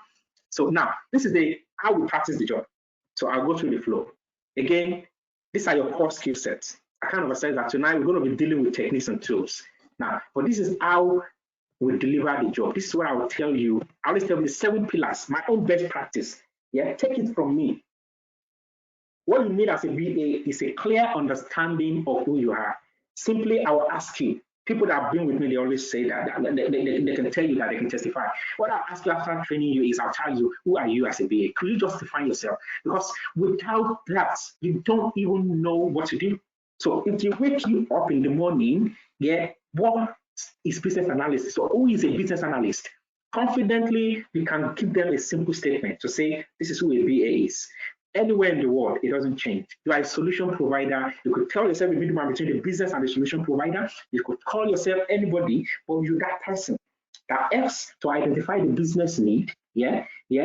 Then go back with the solution to the business need. What you do between identifying and providing solution is that's your skill set. What matters is you have all it takes to approach people, the business, to sit down with them, not just approach anyhow. They invite you. You have the right technique to set the meeting up with them. We're going to go through that. That's part of the techniques. Then you have all the skills required to fetch something out of them, to elicit requirement, the need out of them. Then the material of your job will be done outside with some other techniques. Do your analysis and all the refine tune it, and go back with a proper list of possible solutions to it. If it's 1, if it's 2, if it's 3, present the solution and how you will deliver and every detail about each one. That is your job. And you don't want to deliver it? No. What you're delivering is the package that solves the problem. Now, the people that will then solve it will come and then implement your package. Just like I've explained, if you are that architect that understand what the house owner wants, that understand the size of the land, goes to measure the land, yeah, that goes to consult with all the suppliers of all the materials to build and gets all the costs. You break down all the costs to the house owner, and both of you will sit down to read it, look through the plan. That's going to be a lot of, reiteration, going back and forth there. There's going to be a lot of back and forth. Yeah, there's going to be a lot of iteration. It's an iteration process. So you're going to go, that's not what I want. Go back. No, could you please adjust that? There's going to be that. That's how our job runs. Now, at the end of the day, you agree to a solution, and everybody on the same page sign that up. Then you're delivering that to the rebuilders. That's you, the middleman. But how do you deliver that is the nitty-gritty of our job, and that is what the training is all about. It's how do you go about understanding a business regardless of what sort of projects? Same technique. The list of techniques you can use, like I showed you, that is giving me 72 techniques on this. Yeah, it mentioned 72. But actually, there is one that says 99 techniques as more. But do you need all? Now, don't I mean, don't even think of that. You don't need all the substitute now. What your technique is like, take yourself like as an engineer or a technical guy, an handyman that has a tool bag. In his tool bag, he's got spanner, he's got hammer. There are all sorts of hammers, mallet, pallet, whatever sort of hammer you have there. You have all sorts of screwdriver, the flat screwdriver, the star screwdriver. You know, it's got all sorts of tools in there. It's got like the scraper, it's got the sandpaper, it's got the screwdriver, the plier. There are a lot of tools in that bag. Name it. A big bag full of tools. That's it. Now, that's in your bag. So as a BA, your techniques are set up in the bag. You carry them. Now, but you carry a physical bag. That's why I tell people, there are things we carry all around. It's our toolbox. That toolbox is full of techniques and tools as a BA. All BAs does. We use techniques and tools to deliver a solution. Those are in our toolbox now. But this is it. The same thing goes with a farmer. I can tell you the sort of equipment or tools a farmer could use, both manual and sort of mechanized farming tools. There are lots. But do you use the cutlass when you should use like a spade? No. There are times to use a spade. There are times to use the cutlass. There are times to use the hoe. There are times to call for a tractor. There are times, to call for an harvester. So every stage of your job or everything you are confronted with requires one or more tools. Now, this is what I like. I like helping people to identify. That's the core of it. I mean, that's sort of thing I'm going to throw light into as we go along. Maybe after this session or whatever, if you're interested, how to identify the right tool, the right technique for every type of project. If it's a business process, there's a technique for it. But what sort of project you're doing? You're dealing with a software project. There are tools and techniques for that. Yeah. Now, by default, you will get there by the time you there'll be a time you will get to that point that at the inception of a project, you understand all the techniques that you will use to approach that project. Sometimes the ask me is, oh, I've got this project. How would you approach that project? How would you approach the project? It's talking about what sort of methodologies will you use? It's talking about what sort of techniques will you use first? How will you go about it? Yeah, that's one of the things we're going to be going through tonight. So anyway, understanding business analysis is the core. Know your audience. Your audience talks about your stakeholders. Yeah. So say I'm a business analyst, so I know everything about business analysis. I know my tools and techniques. So I'm recruited to an organization. Now I'm recruited to an organization and I'm given a project. The next thing I'm going to be asking for is who do I talk to? That's my audience, my stakeholders. Yeah, there are ways of knowing the right people to talk to. So you need to know your audience, who to talk to per time, your stakeholder, who will give you the information you need, because you need people. You don't know what they need. You don't know how to solve the problem. You need people, and not just people, you need the right people. We'll go through that. Know your projects. So after I define people, I need to understand the projects.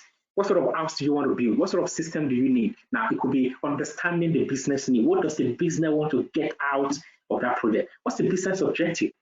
That's a high-level understanding of it. Now, could I break that down into simpler forms? I will provide a solution. Because at the end of the day, when you're delivering a project, it is so it meets up with the business objective.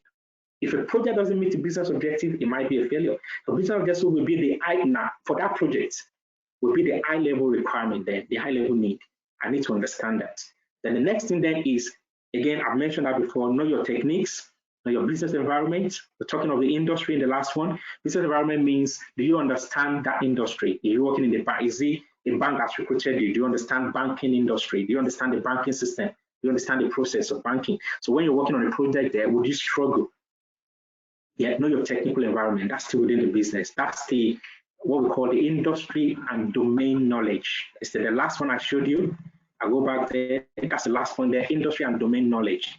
That's talking about the business environment. Because a bank is an industry. They have domains. That's the technical environment for it. The systems they use. Yeah, the sort of systems or the software that manages, customers in bank. They may be used somewhere else, maybe in the insurance industry. They still belong to the same financial industry, or they still managed by the same body. It may not be the same as retail. So systems a retail will use, will be different from the systems like a bank will use. There'll be some similarities, don't get me wrong. Some similarities in terms of maybe human resource management and that. All those may use the same systems. But in terms of the operation of the business itself, yeah, which is not a generic sort of business systems. Now, the core of the operation of that industry will be different from the retail. That's what we mean by the technical environment there. Then always increase your value. Please don't forget that it's the best way to practice. Make sure you understand yourself, and when you jump on the project, identify your audience. Make sure you understand the project. Pick your techniques along. But what you cannot influence is the business and technical knowledge. If you're not experienced in that industry, then there's going to be a learning curve. You need to ask a lot of questions, read a lot of documentation about it. For example, if I'm recruited first in an industry I've never worked, my first week is to sit down and get as many documents as possible, go through the organizational structure, ask questions, who is responsible for what, who is heading that department, who are they reporting to. So if I need something like infrastructure, who do I speak with? Oh yeah, that is the person to, okay, fine, okay. Who is the head of developer? Okay, that's it. How does the system work? Get the system architecture diagram. Very crucial. You're a BA, come on, you need to have that holistic sort of concept or knowledge of the whole thing. You need to know how things operate. And now, please, let me sound this warning. Don't never be afraid to ask. Don't think, oh, they'll think, no. All you need to know is the business analysis techniques and tools. Do the rest. Now, your core skills and your soft skills. So, about the business, come on, ask. Did I form the company? No. How do I know the director if I don't ask? How do I know who is heading the HR? I have to ask. Now, you're giving a project, I need to work with a customer service. How do I know who to speak with? I need to ask. So never be afraid to ask. It's the core of BA job. Ask and see what happens after. Now, when you, sort of laying back and you're not asking, that's when they begin to, they begin to question your personality. Be the voice, speak out. Let them hear your voice. All right? So that's how we do it. Okay.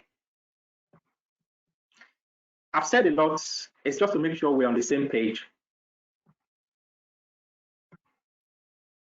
These are the contents we're going to be going through. A lot of times I've mentioned stakeholder. I'll just mention a few ones because we're going to touch them along the line. Actually, we get there. I've mentioned business case. That's the justification document. Business case is a document that to present the justification for a business requirement. I'll show you. I've tried to send one. I don't know if you got it. If not, I'm still going to resend it later. There is another term called stakeholder. Well, I've mentioned the stakeholder. We're going to define it more. Now, the most important of our terminology that we use is called the requirement. Requirement. It's like in fact, I would say is the first word. It's like when you have a baby will have to, the first word a baby will speak, maybe you take note of it and you begin to say it later. As a BA, the first word that will come out of your mouth anytime, in fact, that can't go out of your mouth is the requirement.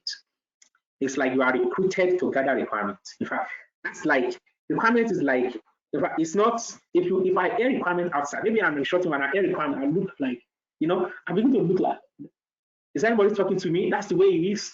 That requirement is kind of sticks to you like they want to give you another job. So when you hear the requirement, like, oh, you have something for me again, because it's like that is what you are recruited to do. You hear the law. The VA is required to gather requirement or to elicit requirement. That requirement is the major terminology of business analysis. And it simply means the need. The need. That statement that defines what a system, a business, a stakeholder needs to fulfill an objective. It's a statement that defines the need of a business, the need of a person, or the need of a system to fulfill an objective. That's the statement. Oh, I want to be able to open my door, I want to be able to enter my house by having a front door. It's just a requirement. It's a need to fulfill entrance to the house.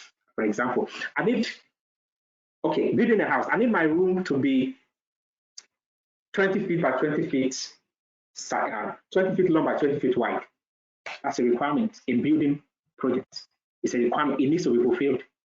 Statement that defines what needs to be fulfilled is coming from me now, from a person, to fulfill an objective. The question you may ask as a BA, why do you need it to be 20 by 20? I'll tell you. Because like we said earlier, don't just accept, ask why. Why would you want it to be 20 by 20? Don't you think it would be too big or too small? or I'll tell you the reason why. If I don't have a reason why, I'll be like, I'm just calling randomly. Okay, how about we just, so you can throw more light. How about we see the size of the land first so that we know if we can give you 20 by 20 or not. How big do we want your living room to be and the other rooms? Then we look on the map, then we plan it out together. And you can see the space left. Do you think you still need 20 by 20? No, it's going to make it. Okay, can we reduce it now? So that's a BA. You always question that requirement. Yeah, every requirement needs to be justified. Every single requirement must be justified. Like I said, you can't just tell me you want Dominoes, and I'll say, oh yeah, now why Dominoes? I mean, come on, why now? Why do you want it now? Can I give you later? Oh yeah, later is fine. Okay, yeah, fine. Okay, I've read you. Yeah, that's all right. So that's the BA. I need to know, but why now? Oh, I'm hungry. I just want to. But can you eat something else? How about if I get you pizza out from any other place? Oh no, I like Dominoes. Okay, fine. I need to justify that. Why must it be Dominoes? Then I'll give it to you after I know the reason why. That's a BA generally. I'm not talking Dominoes now. I'm talking any business request needs to be justified, and it's called requirements. That's the name. Anything that comes from business that we want this, that's terminology for it. We call it requirement. So you won't hear enough of that. You hear every time. Right. So here is the job now. Here is the job. So I'll take you through some techniques and I'll do some sort of a practice with you, but now we'll deliver that. Do you think you need a break now? Or please, can I go on? I want us to say just go on, please. Okay, any question? If you want me to continue, raise your hand, please.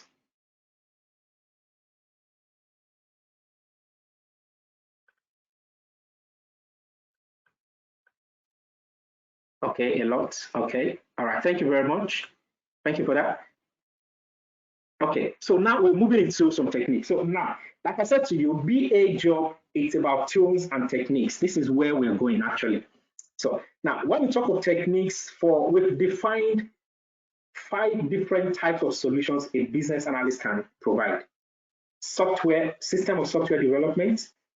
We talked about system or process development or improvement. That's 1. That's 2. We talked about business change, organizational change. That's 3. We've talked about strategy definition or strategy redefinition or strategy implementation. It could be anything strategic. And that's 4. And that's 5. Then number 5, we talk about policy improvement or definition. Right. If you look through those 5 solutions, if you really critically look, you find out that there are only 2 of them that mentions anything related to system or software, which tells me a business analyst doesn't have to be all technical. And that's where I need to throw more light. A business analyst is not just a technical person. A BA can be a core business analyst. So they're working on business solution. Has nothing to do with IT. So all they're doing is, now I'll give you an example. No company will start without a full analysis of what the company wants to achieve, definition of the company objectives, of the company mission, the objective, the strategies they're going to use to operate, and the tactics, which are the steps they're going to take to deliver their strategy. No company, now any company that goes through that, please, now that's your first job. In fact, it may land your first job. If you see any company that has got no mission, no objective, no strategy or tactics or operation, please approach them and tell them that you could help them to develop one. They need one. That is the work of the BA. Now, what I'm trying to tell us there is the core business, consultation, strategic planning and definition is the work of the BA. Now, people don't talk more about it. They think a BA is just that guy that works on mobile applications, software. No, come on. That's not what I do. So I seriously object that. As a business analyst, I object that because it doesn't define me. In fact, it has nothing around what I do on a daily basis. I work on strategic implementations. I work on system development, process changes. I work on digital projects. Yeah, I define digital projects. I capture requirements, do all sort of technical documentations. I do your wireframe and your mock-up for you for developers to implement your website if you want, your content management system if you want, any sort of thing. I work on that. But now, at the same time, that company is having some issue regarding sales. That product is on the shelf. It's not sold for the past 2 weeks. Why is it not selling? It's a BA job. Could you please help them find out why that product is on the shelf but not buying it? I'll tell you why. That product may be there in the wrong socio-cultural environment.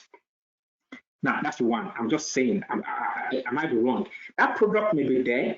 Now, it may not be selling again for some political reasons. It may not be selling again for some economic reasons. It may be some legal reasons, maybe some socio-cultural reasons, or some environmental factors surrounding it. So now, what I'm trying to tell you is there are lots at hand for us to do. So you may find that the table is so big.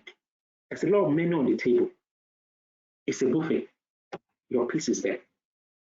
You don't have to be technical.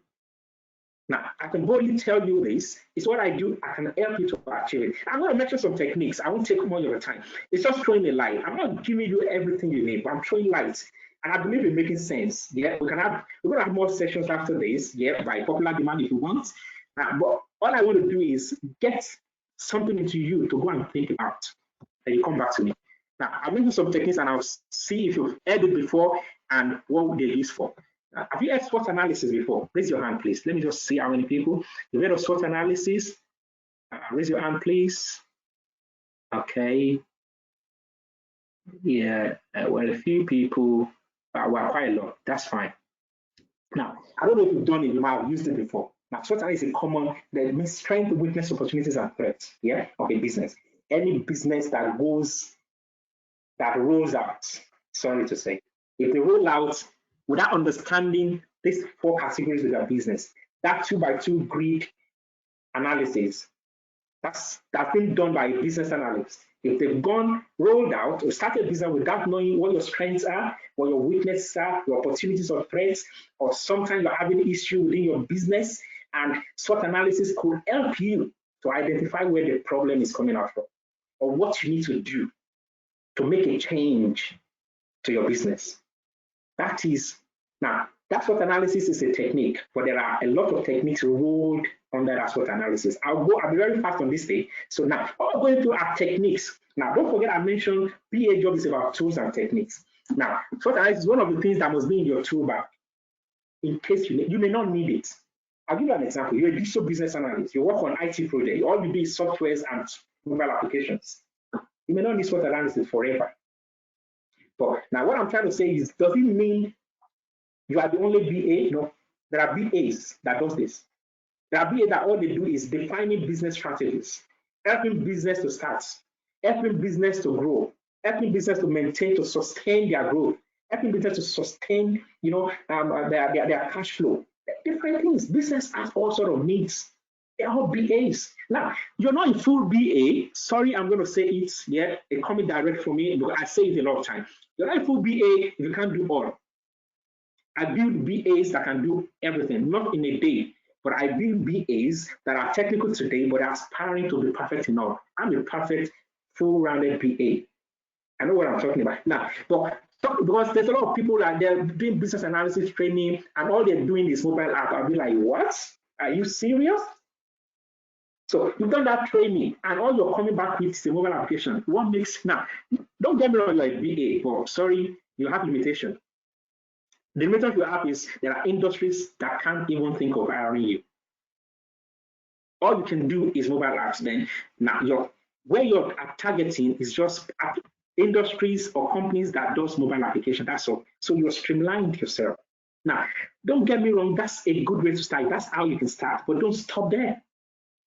That's what I'm saying. So your BA, you can do that, but please, there's always a play. Don't forget, one of my best practice points, the last point, increase. Let me see if I can go there. Increase your value. That's the last point. That's my 7 pillars for best practice. The last one there is always increase your value. That's improve yourself. Always improve. There's no end to learning technique. I've shown you 72 now. I've got another one for 99 techniques. When do I finish that? Who knows? Now, when do I finish knowing all? But the thing is, part time, you have to grow. You have to start learning more. The more project you work on, so challenge yourself. Get involved in projects. Get involved with people that believe in projects. Yeah, I was talking to someone earlier today with some experience, fantastic experience, and I was like, come on board, I've got a massive project going on, massive. If you're interested, come on board. Yeah, come on board, come and see how you can utilize your skill set and build on it, even as a BA, even without any, come on board.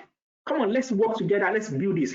Now, SWOT analysis is one. There are four techniques wrapped under that.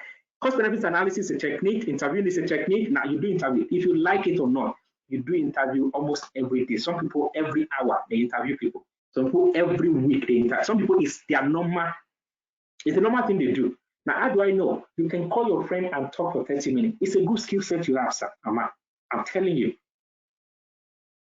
You like typing, it's a good skill set. Come on, utilize it. It's the best way you can channel those natural skill sets you have, and we can build it professionally. Now, workshop is like what we're doing now. We're running a workshop, set of people collaboratively working together. There are times you use all. I'll be very fast on this. Mind mapping is a technique. You don't need to know all. There are loads. I'm just mentioning a few. Observation is a technique. Observation talks about, I mentioned the other time, I want to understand how something works. Yeah, it's part of, there's a business request and they call me as a BA to understand. I can't talk to them.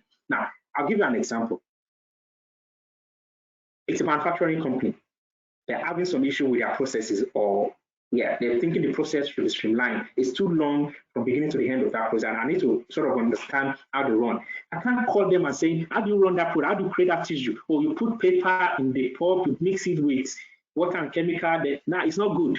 No matter what they tell you on the phone, I won't understand that process. I've got to go there and observe, sit down with them, do it while I watch. Okay, then now there is no best way of capturing some requirement than being there to capture. If you can observe, please observe. It's a technique. There are things we do. Some of these things are natural things. Don't get me wrong. You hear a lot of techniques and be like, that observation covers about 7 pages in this book, and it's as simple as what I've explained to you. It's like going to observe and documenting what you see. The same thing, shadowing. Shadowing is just like you want to shadow somebody. I can shadow you where you're doing your work. I can observe you. I can do some mind mapping. I could do some scenario analysis. It's a technique. So now, system analysis, I could sort of open a system, similar system to what I'm working on. I could analyze the system, see how I can figure out some requirement there. You want to build an e-commerce, that looks like Amazon. Now, you want to compare Amazon with that. So you're going to go into Amazon, you go into Amazon system and you analyze Amazon system. What you analyze, you're not copying them. You're seeing how it works. How does Amazon work? Okay, how do they display their product? What sort of functionality do they use there? You begin to write, okay, you can transit, so you can actually categorize products. So you have product category, so you have product gender. So you do, now it's not a day's job. I've worked on a project, I did what we call document analysis. So the system, the data, the document analysis. Because there's nobody to call to interview. There's nobody to set up a workshop with. Nobody could give me any information about that project. But I needed to figure out what the project was all about. All they have to present me was, if you can read that will explain it. They don't even know what they want. But they have a document now. Not that you don't know what they want, but it was a government policy that has to be implemented in a system. In France. So I had to work and understand the French fiscal policy, how to be implemented in a system. Who will explain to me? I need to go to France. That's fine, but they'll be speaking French. Who is going to interpret it? You understand? So now the question is, now the government won't even explain it. Now we got to a point where, okay, how do we get to the integrity of this? And the only thing we could do after contacting the French government was that, we got a documentation to explain all that. There's nobody to explain, but we got it documented. It was I'll just give you a round figure. I know it was over 300, let's say about 350 pages document. Now, the good thing was when I opened it, half of it was in French. The remaining half was interpreted into English. So I got to read nearly 200 pages. That's document analysis. Yes, I did it. I sat down, did it. I figured out only 12 requirements. I can't forget that project. I worked on it. It was successful. Now, that's a technique. Now, what tells me I could do that? I could ask for that. It was because I have in my toolbox, there's a technique called document analysis. If there's nobody to talk to and that, can I have some document? I could actually, now I won't tell you I'm using document analysis as a business, but I know my job as a BA that if I get a document, I can analyze that document related to whatever I'm working on to get the integrity of what you need. So again, do you tell someone you are interviewing them? No, but naturally they know you are interviewing them. But you yourself, they don't know it's a technique. People that are not business analysts, they're novice. They don't know this Yeah, but some of them know. But you as a business, you know you're using a technique. So sometimes you're working on a project with me as a trainee. If I'm training, I'll ask you what technique are you using there, just to make sure you understand what you're doing. Oh yeah, that's document analysis. I'm doing fine, fantastic. Keep that. So you're building on that, and that's the essence of this training we're talking about. So now there are techniques to analyze business strategy. There are techniques to gather requirement. There are techniques to document requirement. There are techniques for technical project. All sort of techniques. There are some you don't need. I'm going to give you again another handout that explains that. I don't know if you see it or not. If not, I'm going to resend it to everybody. Anyway, so I just want to make sure we're on the same page. So now, there are all sorts of techniques. I've summarized them in an handout, and I'll send it out to you. There are a lot of stuff there, but in that handout, I've explained there are 12 of those techniques that are very, very important that a BA will use frequently. Again, right, that's something. Now, apart from techniques, there are tools that we use. We use tools like I explained the other time. I've used Microsoft Office, the VCO. Office includes the Word, the PowerPoint, the Excel. If you've used it before, yes, we use that to document. Most of the documents you do will be in Microsoft Word. Some will be in Excel. Yeah, there are some documents that we need to interpret the Word document into that may require some diagrams. I'll show you that very soon now. We'll get in there. So VCO is another tool. Balsamiq More Control, IO, Leadership, AXO, the Fluid UI, the Bizagi. Now, okay, I'll stop there.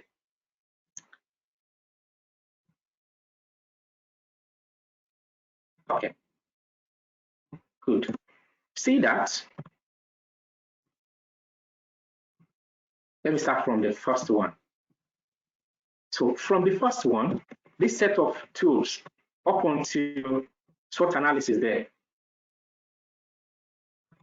Go back there. That set of tools are tools very important for BAs. Don't joke with anything you see on this page as a BA. And I'll tell you why I'm saying that. Some BAs confused, they get confused by trying to understand the use of some tools. I've seen a lot of people, they've done training, so I'll be like, oh, yeah, Joe, how can I use Basecamp? I'll be like, wait a minute, Basecamp, calm down. That's not something to prioritize. Basecamp is a project management tool. Yeah, you don't even need to know it. If you do, fine, it's a plus. Have you mastered your core tools yet before thinking of understanding Trello, Basecamp, Monday.com? That's secondary. The primary tool you need to focus on are these on your screen. You can't be a BA without this setup. Now, not all of them. Let me point out. If you know your Microsoft Office and you know VCO, those two, you're okay. Forget the rest.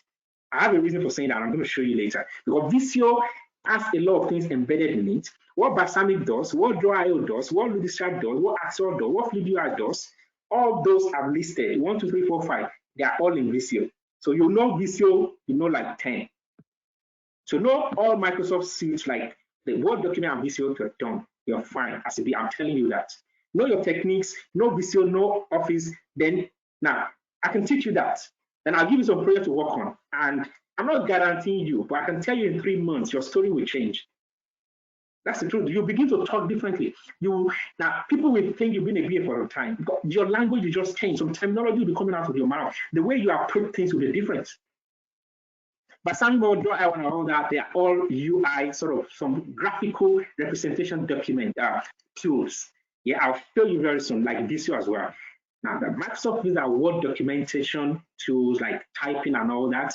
And the rest of them from VCO up onto Fluid UI, you don't really, well, up onto SWOT, basically. BPMN is the business process modeling notations. They're all graphical representation. All this on the screen, apart from Microsoft Office, the rest are graphical representation tools. Interpretation of your document. I'll tell you why. Now, when I mentioned to you the other time, I said an architect or a quantity surveyor will go on to capture what the builder needs, and they will now produce a plan. It's a plan, a Word document, it's a diagram. That is the best documentation you can give to solution providers in the project world, in the world of a BA. Anything you do, it has to be graphically represented. Picture speaks better than words. That's the thing. Graphics communicates further than you can think of. Show me a picture I will interpret it in 20 pages Word document. Do you want to read even a 5 pages document? No. I'd rather have you present me with a single page of picture I can easily interpret. I'll show you in a minute. And that is the core of our job. Why you gather requirements like we were talking about before, you interpret them in graphics. Job done. Job done. You've saved a business millions of whatever currency just by doing that. Why? Solution providers. Now imagine a builder sitting down with an household and asking them, how do you want this? They now start doing. How long do you think it's going to take? Do you think that you're going to get it right? No. But give them a plan. They will deliver as precise as possible as on the plan. That's why when we present graphics, the solution developers, the solution implementers, which could be a developer in an IT world, or it could be any department in the other across of business world, they deliver precise based on our documentation. That's what makes us technical. The reason why they say we're technical is because we can interpret business need in what we call a technical document. Those documents are called technical. Why? Because they're graphics. Technical guys can interpret them. They have a meaning for it. I'll show you. Now, the next set of tools are project management. Everything you see on this screen, Jira, Trello, they are project management or agile management. I've mentioned there.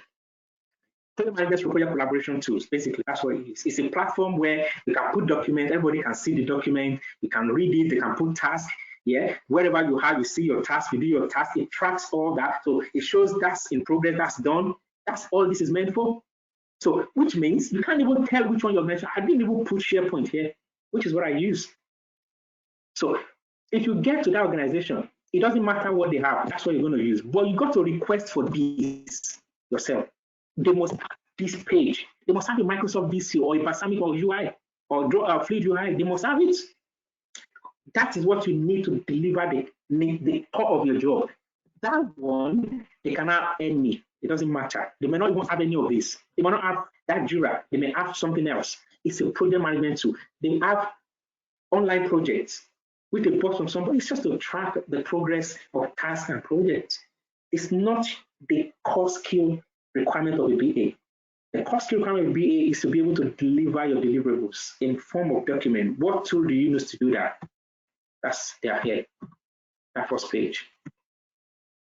That one. Anyway, project management, the next one. And the next one after that, they are analytics and visualization tools. Now, that's another level of business analysis. Don't forget, I said business analysis is more of providing solutions. You're not limited to a particular limit or industry. When you understand all, the better, but you don't need to know all these. This is moving to data. Now, part of your skill set may have data analysis in it. I mentioned the other time, system analysis is a technique. Document analysis technique, data analysis could be another technique. You may need to have data insight into the data. Now, business is having an issue. You may need to have some insight into their data.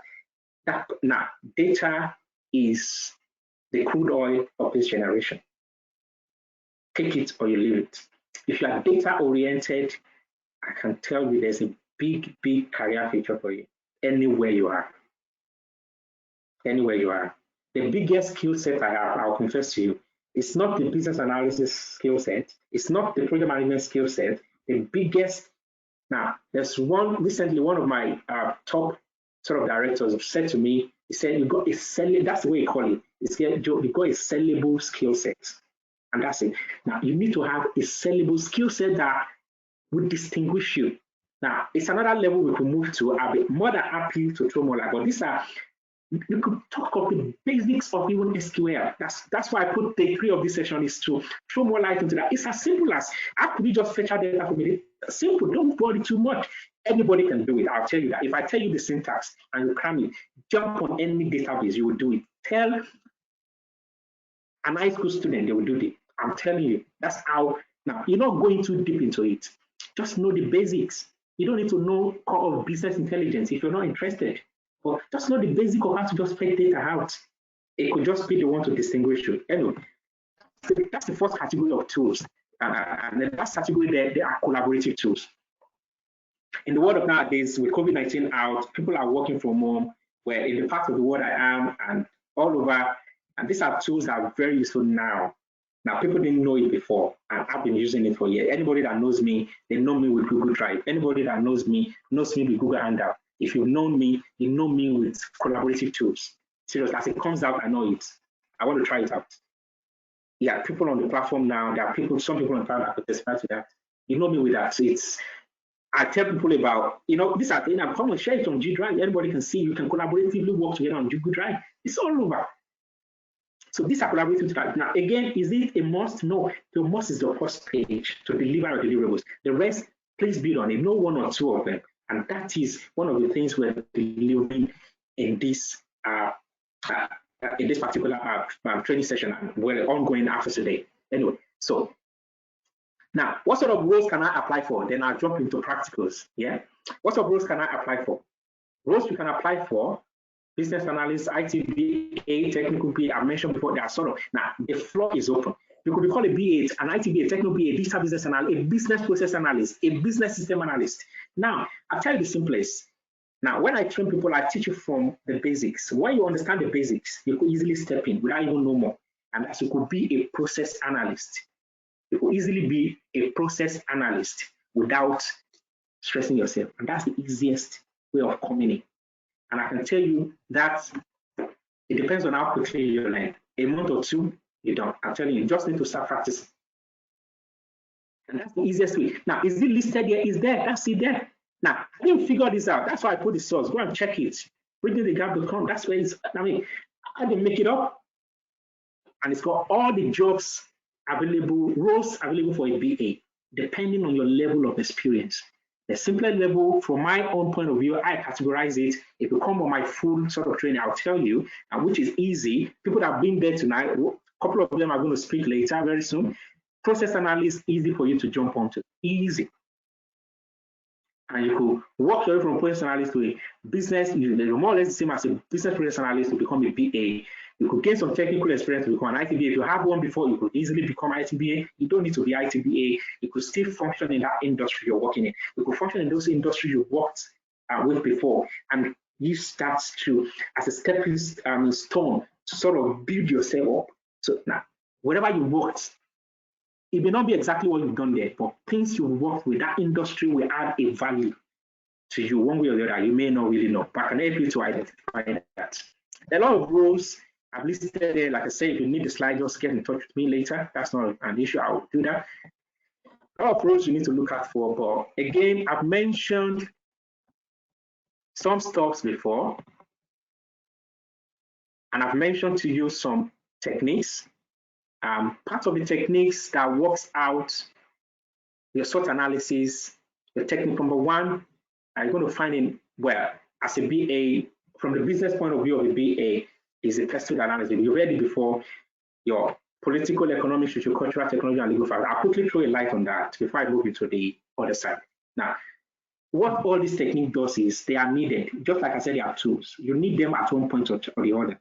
You don't know when. It's a situation at hand that will tell you what you need. If you understand your techniques, at least the core ones, then you know which one to pick out at every point in time when you're confronted with a situation. So I'm confronted with a situation, I'm working on a software project.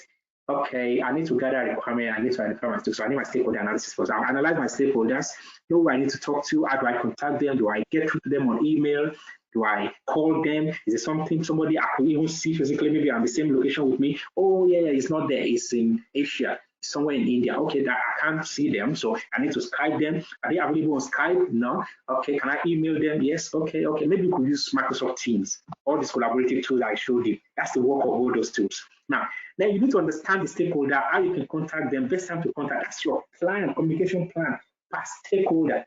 Best time, means of communication, is someone that has the phone number, is by email, is he on site, is he remote? So do that, then you now pick the next thing. Okay, now I've done my stakeholder, I know who I need to talk to, I know what's the category. That builds as the project goes on. You don't identify all at the time. So you know just one or two at the beginning. As you go on, you begin to identify more. I'm working on the project, I need a project sponsor for, I need to speak to you. Then when I know you as project sponsor, I know what you need, then that will point me to that direction. your problem, your need is an infrastructure need.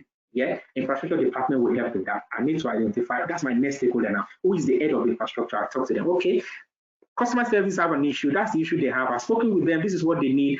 I've identified it's an infrastructure issue. What do you think about it? How would you be able to solve that issue? Have you Okay, someone is saying I can't hear you. Please let me respond to that if possible, Sharon. All right. Okay.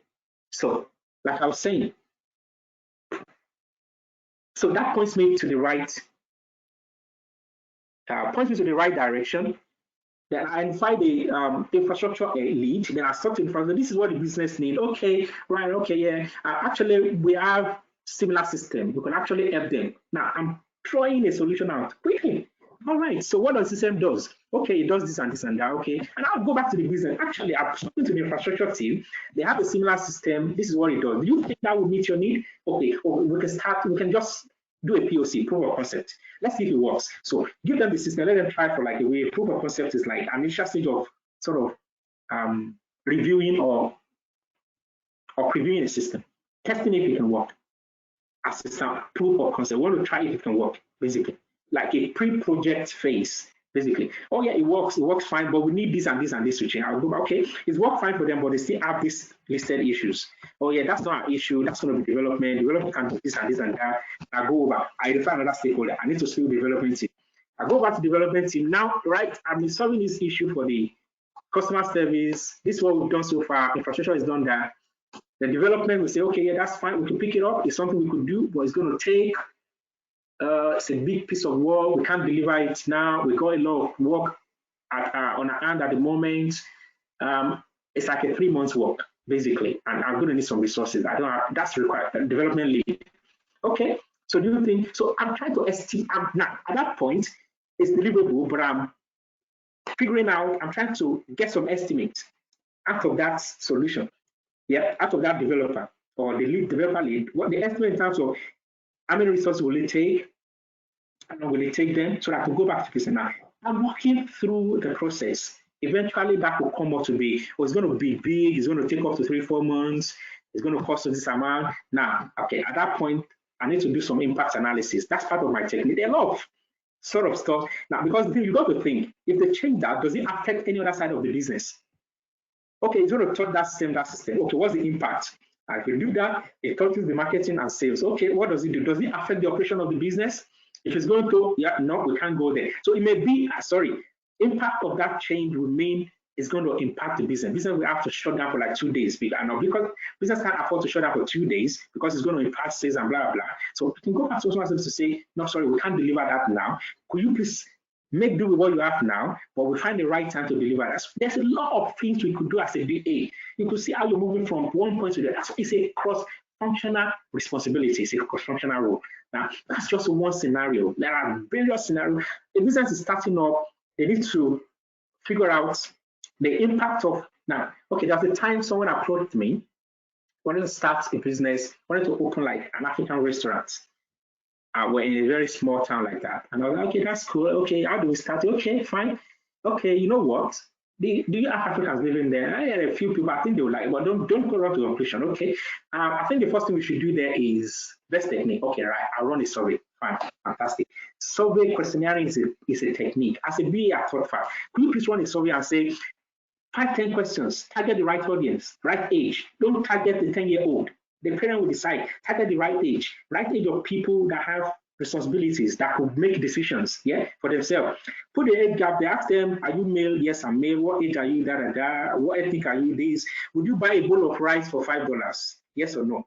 Would you prefer to cook your rice? Yeah, similar, you can come up with all sort of questions and you distribute it within the African community.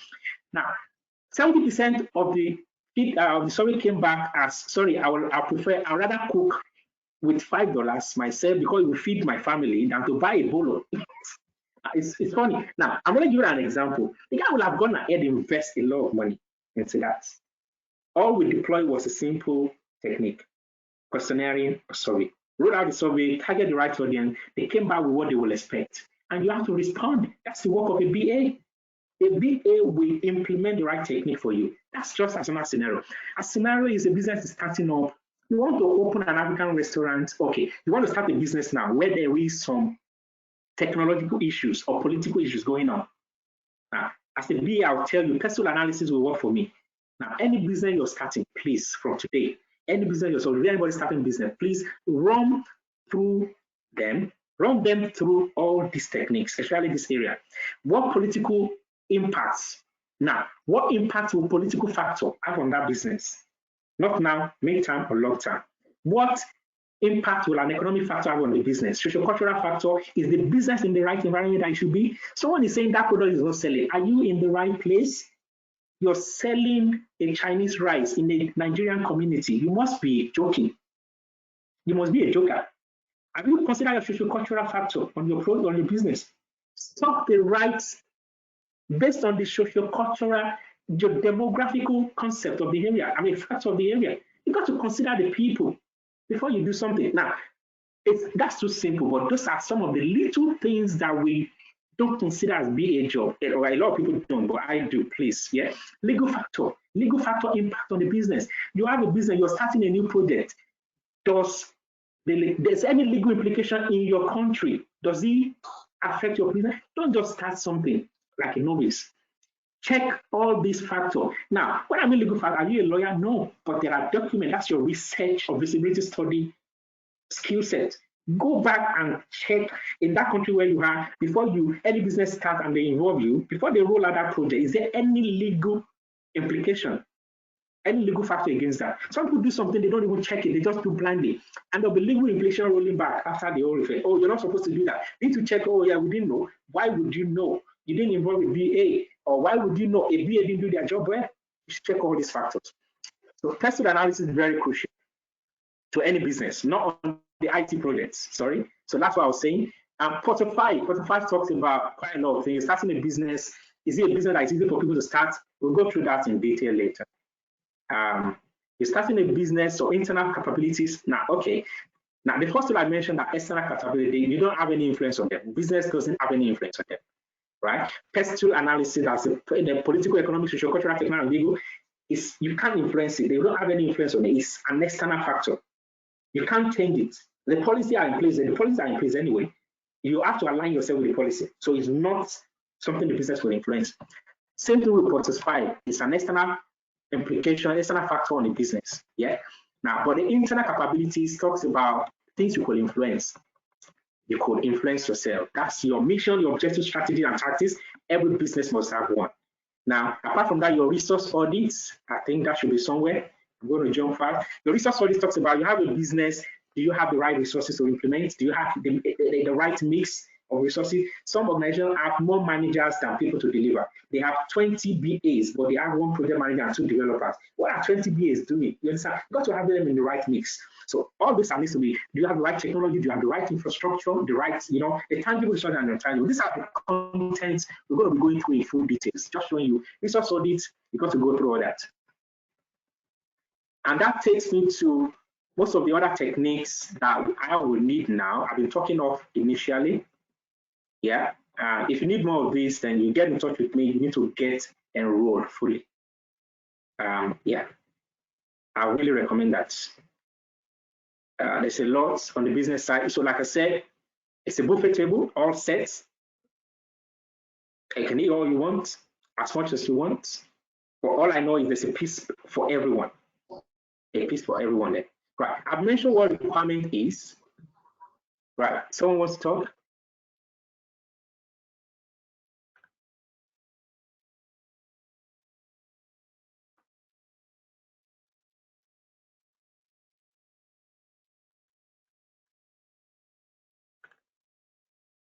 All right, just a moment.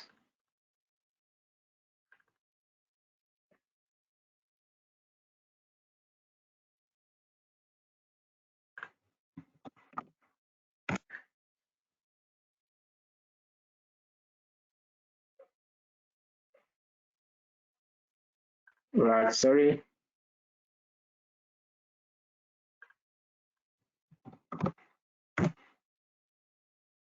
Okay, so like I was saying, if you want to, everyone has their own piece there. Encourage us to please jump in. And so now I've spoken about requirements. But how do we gather requirements? Requirement gathering is a process for collecting need from people. Now we've talked a lot about this, so I'll just be going into the nitty-gritty. So the requirement is the need. So gathering, when you're gathering requirements, you are collating requirements. It could come by different means. You could collate a requirement using different techniques. We've seen some of the techniques. I could collate a requirement based on interview. Okay, you're carrying out a project. I'll give you a few scenarios. I'm working on a project for an organization to implement a system in-house system, there are developers in-house. Most likely, everybody I will speak with as stakeholders are in-house. So I can organize an interview, that's a one-on-one, interviews for one-on-one person. I could organize a workshop, that's when you have a group of people to collaboratively meet. We want to deliberate on that project. That's the most used technique by BA. It's something similar to what we're doing tonight. So I'm organizing a meeting, we want to talk on that project, and I want to make sure I touch.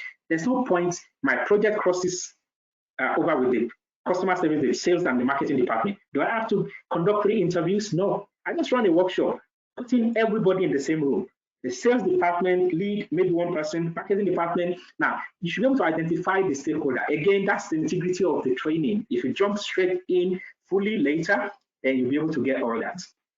Right. So you should know the right technique to use to capture a requirement. When you capture a requirement, then you document the requirement. That's the process. Now, documenting the requirement, what we call a BRD, a business requirement document. Yeah. It's a Microsoft Word document, or the first document will be like a spreadsheet called requirement analysis document, like a bullet point of requirement. Then you transfer that fully developed into what we call a BRD, business requirement document. That every document needs to be signed off. Then they agree that that's what we want to sign it off. Then you begin your deliverables per project. Don't forget I mentioned there are 5 classes of project you could be working on. So the deliverables will include quite a lot of documentation, which I will mention. There are some of them are techniques as well. Use case is a technique. Business process modeling is a technique.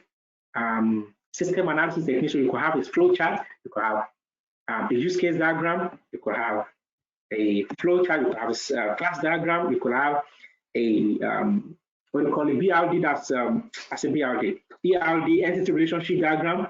You could have a wireframe. You could have a user story. You could have a swim lane. The list goes on and on. I'll give you all the list. I think it's somewhere on the slide as well. So, but the thing is, do you need all the lists on every document? No. So again, it's something similar to what I said. What you're dealing with determines the tool you bring out in terms of technique. The same thing, the project you're dealing with determines the tool you bring out in terms of technique or tools. So your tools and techniques are in the bag. Bring out the right technique to approach the right situation. The example I gave you in terms of where I have to use the document analysis, the example where I have to use observation, the example where I have to shadow somebody, where I have to travel down to shadow to actually see myself so that I understand, because people can explain things wrongly. So if someone is trying to tell you what they're going through, but you can't understand them, please travel down there and see if it's possible. Or share their screen. Please, let's share screen and there are a lot of technology out there to use to make your job easier, because you have to, don't make assumption and requirement. That would be what we're saying, that you despise ambiguities, yeah? Because if you don't understand, that requirement is considered ambiguous. So it's not clear. It's too big it has to be broken down. It causes confusion. At the end of the day, you're wasting a lot of money. Project depends on you, not the project manager. The scope of the project is in your hands. The requirement determines the scope. The scope is what the project manager manages. If the scope is wrong, project manager is managing the wrong piece of work. They don't know. Project is delivered, you deliver that house like that. And the owner said, no, that's not what I want. How much have they spent? 20 million. Oh, is it wasted? Yes, it's a rework. Right. There's another technology I didn't mention. There's something called scope. When I say scope, I mentioned scope now. But now the scope is the perimeters, that peripheral perimeter of your project. What your project covers, the whole perimeter of your project is called the scope. So that 4 angles that surrounds your house is your scope. For example, your house has 4 pillars. When you're building or whatever, it has 4 corners. If it's not round, if it's not a square out that has corner, it's surrounded by something that you use to identify where your house is. That is your scope. Anything outside your house is out of scope. Anything outside your plot, you are going out of scope. You're trespassing on someone else's plot, so they could accuse you. Yeah. Same thing with project. Anything out of what I said. Now I've told you I need a glass of water, 500 millimeters glass of water, and the glass is measured. Why would you go on and bring me a full cup? Come on, I can tell you no, that's not what I want. I specifically said 500 ml, and the good thing is the cup is measured. Just give me exactly 500 ml. That is how BAs operate. Sorry to use that kind of example, but that's what I mean. I need to understand what scope creeping means. Don't reduce. Don't precisely please what you want. There's something called scope creeping. Scope creeping is moving outside of what you're meant to deliver. And the thing is, when you're trying to do that, a lot of things, you're trying to impress people. Oh, I told you build my house and paint it. Give me a magnolia color, which is yellowish. And you go, oh, gold would be nice. Without telling me, you're going to paint my house gold? Come on, am I going to like it? No, I can tell you gold. Yeah, that's the thing. I've told you magnolia. That's what I want. So don't gold plate.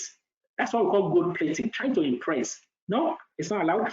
Understand what they want and give them exactly what they want. Now, but present the solution first before they deliver. Get them to sign it up. Now, so when you document requirement, you then translate your requirement. Now, that's your job. You use techniques and tools of simplifier. BA is a solution provider between the business and the solution providers. They provide a solution between the business and the executor of the project, of the solution. Fine. Now, how do we do that? We do that by gathering requirements and translating our requirements into deliverables, which we call solution documents. They are graphical most times. Yeah, that's all. That's why I represent us, I interpreted us as like an architect. Understanding what the builders want and doing the diagram and the cost analysis, that's your job done. I'm telling you, you could do it in even 2 weeks. The project can go on for the next 2 years. I've delivered my work in 2 weeks because that is what they need to deliver the project. That's how simple it is. Now, how do you deliver that? By the use of techniques and tools. Simple. All the story of this one is, that's it. Since I started. Delivering business solution using tools and techniques. But how do you do that? You gather requirement, document it, and interpret those requirements in some deliverables. Requirement analysis, business requirement document, use case, flowchart, user story, wireframe, UI mockups, name it. Those are deliverables. Now, process map, business process modeling, depending on the project. Solution design, I didn't mention that. Yeah, depending on the project you're doing. Would you do a solution design for a website development? No, I can do that. I do that sometimes, but I don't need it. I need a wireframe. Now, you get to that point if you jump in fully, please. That's the encouragement. Please jump in after this. Now, you understand pretty much what we're trying to do. I'll now show you basically what I've been talking about. Now, while I'm bringing that up, so what I'm moving to next is just some demonstrations, basically, because I'll give you the full scope.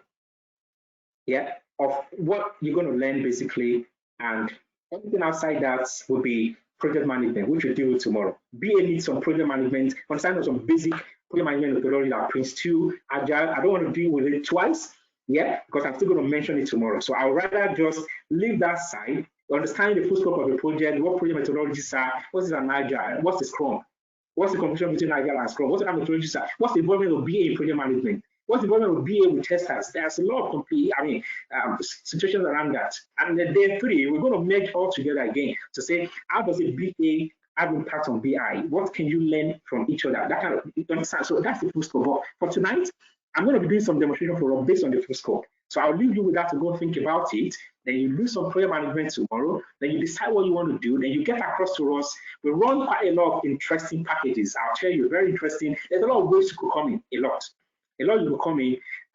You come in to work for us, so we will train you to work for us, then you go to work for us. That's the idea. There are 4 sets of people we're targeting. You are a fresh graduate, or you know any fresh graduates. Yeah, I've been there before. That's why I'm so passionate about this thing. I've been there. When you finish, you get that certificate for stars or whatever, I don't care. Without skill sets, yeah, I've come to realize that you do nothing. Your skill set defines you, and it makes you stand out. How do you get that work experience? That's all. Recruiters are still going to tell you they need so number of years of experience. Where do you get that? That's the question. We can help with that. Yeah, based on what we know, we can help with that. And we're going to partner with quite a lot of teams like the FIFE back in Nigeria. They got a lot of packages as well. So we're going to be teaming up together, impacting people positively in the environment. So it's like a give back to the community. So now, you know any graduates, you know people that are ambitious. You want to just make things different. Yeah, you think what will be. That's why I was. When I was in engineering, I was like, no, my brain was getting redundant. How can I be doing this? I could do more than this. I'm telling you, I mean, a lot of people on the platform, I shared out people quite a lot. I made a move. You know what? I could do far more than this. People that have known me before now, they can testify. I can ask 1 or 2 people to speak after this. You understand what I'm talking about. It's not, we're not bragging or doing anything or cajoling. No, this is reality. It's passion we have. Now, you want to change your career, you want to change your job, or you've been out of work for a long time, you want to get back in. Get back with full force on the right platform. We could help with that. We've got a structure in place, yeah, that allows you to work from anywhere you are. Full visibility of your system. We call it's a virtual workplace, Oxpeg Group virtual workplace. We're going to be collaborating with you as well. We're all working together on the same platform. Yeah, so anywhere you are, you could work. Now, you could work anywhere. We could bring you out. It doesn't matter where you are. Yeah, but don't focus on location. Location is not a limitation on what you can do. It's not. It doesn't define what you should have. Please push yourself. I'm ready to push as many as are ready to move, please.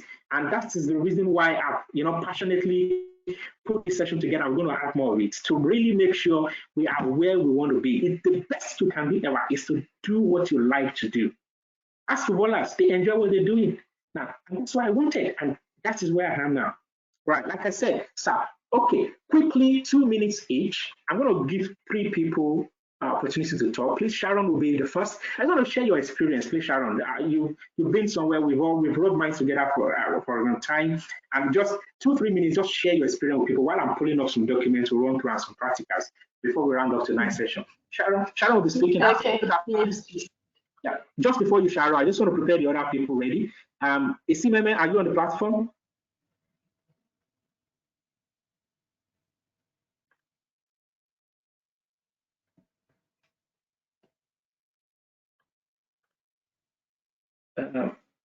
Yeah, Issy is on platform. Yeah, you're on the platform. I can see you. Issy, please prepare after him. I'd like one person to just speak after that. And we've known each other for a while. Actually, let me see. Temitope Asumbo, if you're on the platform, get ready after Issy. And lastly, Adeni Ojo on the platform, you get ready as well. Those are the people that can tell you pretty much most of the things I've been saying. They've been there, they've seen what it was like before and what it is now. It will be an encouragement for us, especially the last 2 set of people. First 2 set of people will tell you their experience as we've been going all along and where they are at the moment. Please go on, Sharon. Hi everyone, my name is Sharon Asante. I had the pleasure of getting the training from Joe last year. That's 2018. No, 2 years ago, actually, 2018. Yeah, in May. At the time, I was taking my master's in business analysis as well. And obviously, the academic side doesn't actually warrant the practical side. So I needed a practical version to be able to apply what I've learned. Joe's package was very good, very intense, and it gave me the necessary tools to be able to apply. And in a nutshell, God being so good, after my master's, I landed my job, and I'm actually a business systems analyst for one of the very prestigious higher education universities in UK.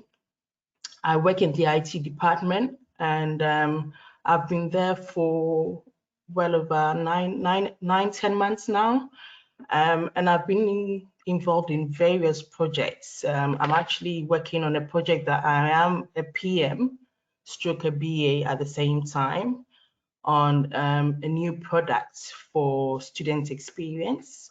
I'm also a part-trained GDPR business analyst as well.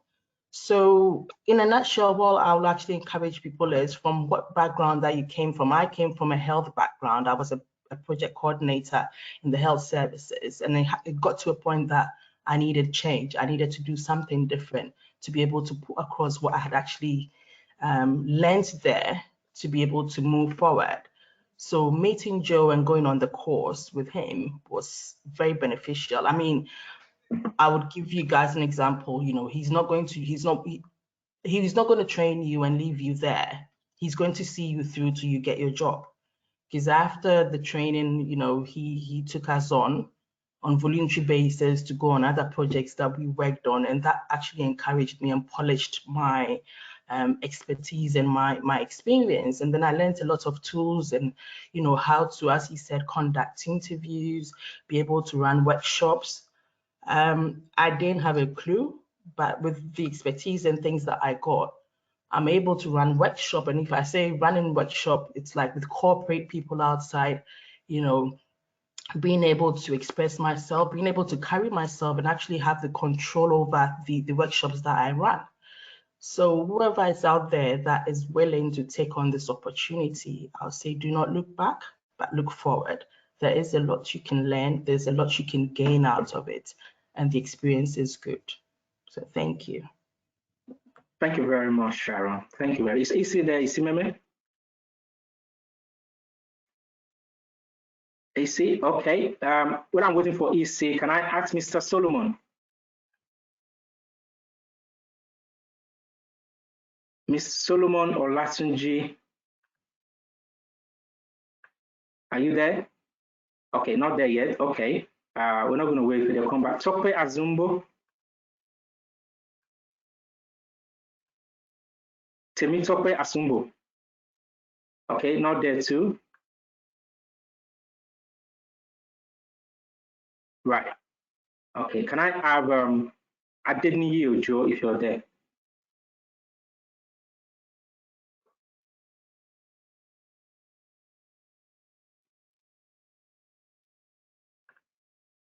Adeniyi Ojo.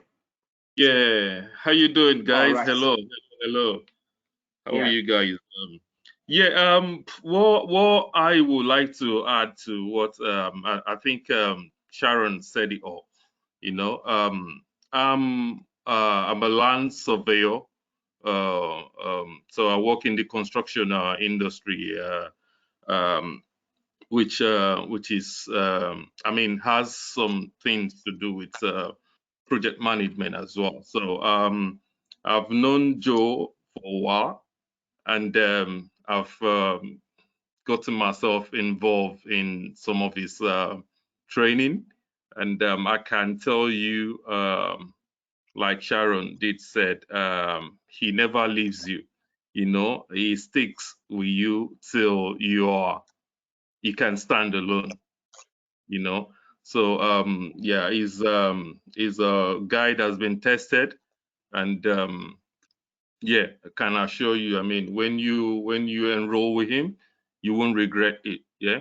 So yeah, that's all I can. Thank you very much. Thank you very much. Yeah. Temitope Asumbo. Oh yeah. Can you hear me? Yeah. Yeah. So actually, yeah, I've known Joe for a while now, based back in the university days. Yeah, what I can say, just based on all what the two fellows have actually talked about, it's just so on point and perfect. And then he's such a guy that he is just forward forward thinking. And then when you're ready, he is ready. That's what I'll say. Basically, I see this broadcast or this presentation so powerful for me personally. You know, even looking at my background as an engineer and looking at, oh yeah, I'm quite tired of what I'm doing. And then, you know, moving from one phase of industry to the other. Couple of years ago, I worked as a production accountant in the oil and gas, you know, company, and you can see how how the oil and gas industry is just going down. And I'm just at the point of my life saying, oh yeah, what's what's next to do, right? Basically, and then you know started talking, and I can actually share from Joe's experience, you know, how he moved from, you know, being in the front line as an engineer, you know, having worked on so many, you know, different companies down to where he is today. So it's doable, and I'm really ready to kind of like key into it. But what I would just say is just that that I'm ready, you know, basically, and I'm employing other people as well if they're really ready. Because it's kind of like a pain, you know, you not having much people to train at once, that you have to go all over again. And the fact is I've always wanted to get on board on this. It's just because, you know, there's no specific, you know, It's the right time. It's the right time. Yeah. Exactly. Thank you very much. Yeah. Right. Mr. Solomon, are you there? If you are, if not, okay. Now, guys, on the screen, that's the next thing actually. On my screen, you can see a document there. So everything I've been talking about, whatever you do as a BA, Now, it may not be your first document, but in my own world, so when I train people, the structure, that's my own organization, the structure is that to make it easier for you, when you gather requirements, like you're taking some notes in a notepad, yeah? So you could have your notepad, something like that, with a pen to your meeting, and you're taking notes, or you could have your laptop, open OneNote, or you could, or there's a lot of applications that you can use actually to take notes. If you like typing, you could type or jot it down. But after you jot it down, this is the first document you documented. This is called requirement analysis document. It's a template. Don't worry, you're not creating it. Now, every document you do is like updating a template. Now, in project management runs on templates because Prince 2, they taught us that to document our project. We're not talking about project now, so we talk about it tomorrow. But anyway, so every organization will have a template. I've seen people that have trained, they've been in an organization, they'll be like, oh, Joe, they didn't have document. I'll say that's a good point for you. Now, make a stamp. Now, create that document and establish that standard there. That's why I tell people, because that's the structure. So you could actually stamp, get a good grant by creating some good standard. And that's what I've been able to, with all humility, that's one of the things everybody I've worked on, all sort of organizations I've worked, people I've worked with, all sort of, no matter where you are from, that's one thing they can say, the standard, I promote standards. Let's create a standard. Now, when I move from job to job, people recommend me based on standard. They'll be like, oh, Joe, please, please, when you come over, I need to create a standard for us. And that's it, because I just have, let people, let them speak for the excellence, the quality of your work. Now, so my answer now, you create this document for us, so I'll show you briefly. So these are your requirements. Requirements are numbered. So again, these are some of the things you do. These are generic number based on your project. So that project code is 8defined, and that's the project name. And obviously, that's how it's going to run. It's going to start from 1, requirement 1, 2, 3, like that. So this of things people have said, who has said it, what is it all about? So you carry what area of the business does it affect, what's the requirement name, that's the description, the short name, the full description, what does it really mean if you want to describe it. Who told you the requirement? Who's the requester? Yeah, who did you get it from? How did you, what's the priority, the prioritization requirement, the most important.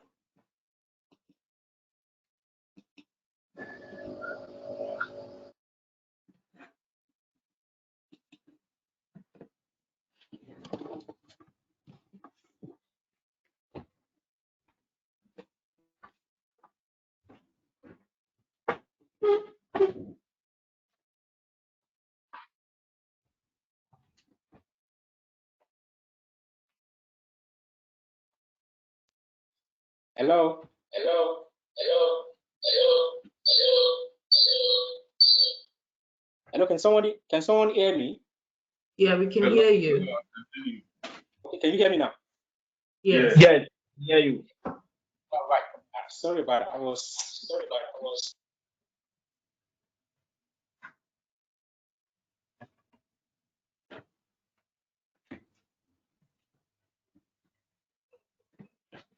Okay. There's a bit of an echo in there. That's what I'm trying to do. Can you hear me now?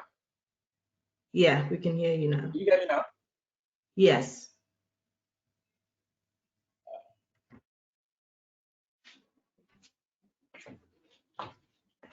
There's a conflict going on.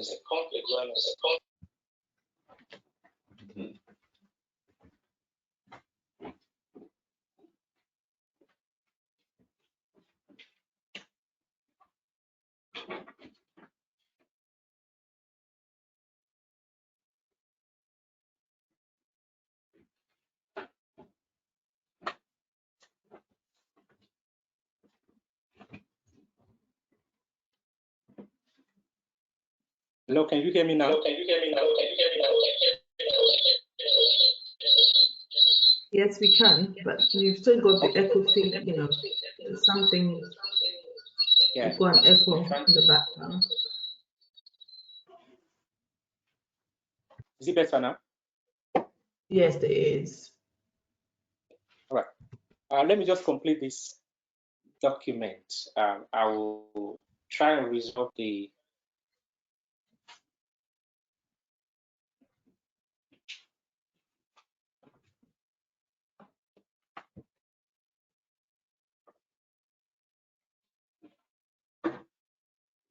Hello? Can you Hi, hear me? Joe.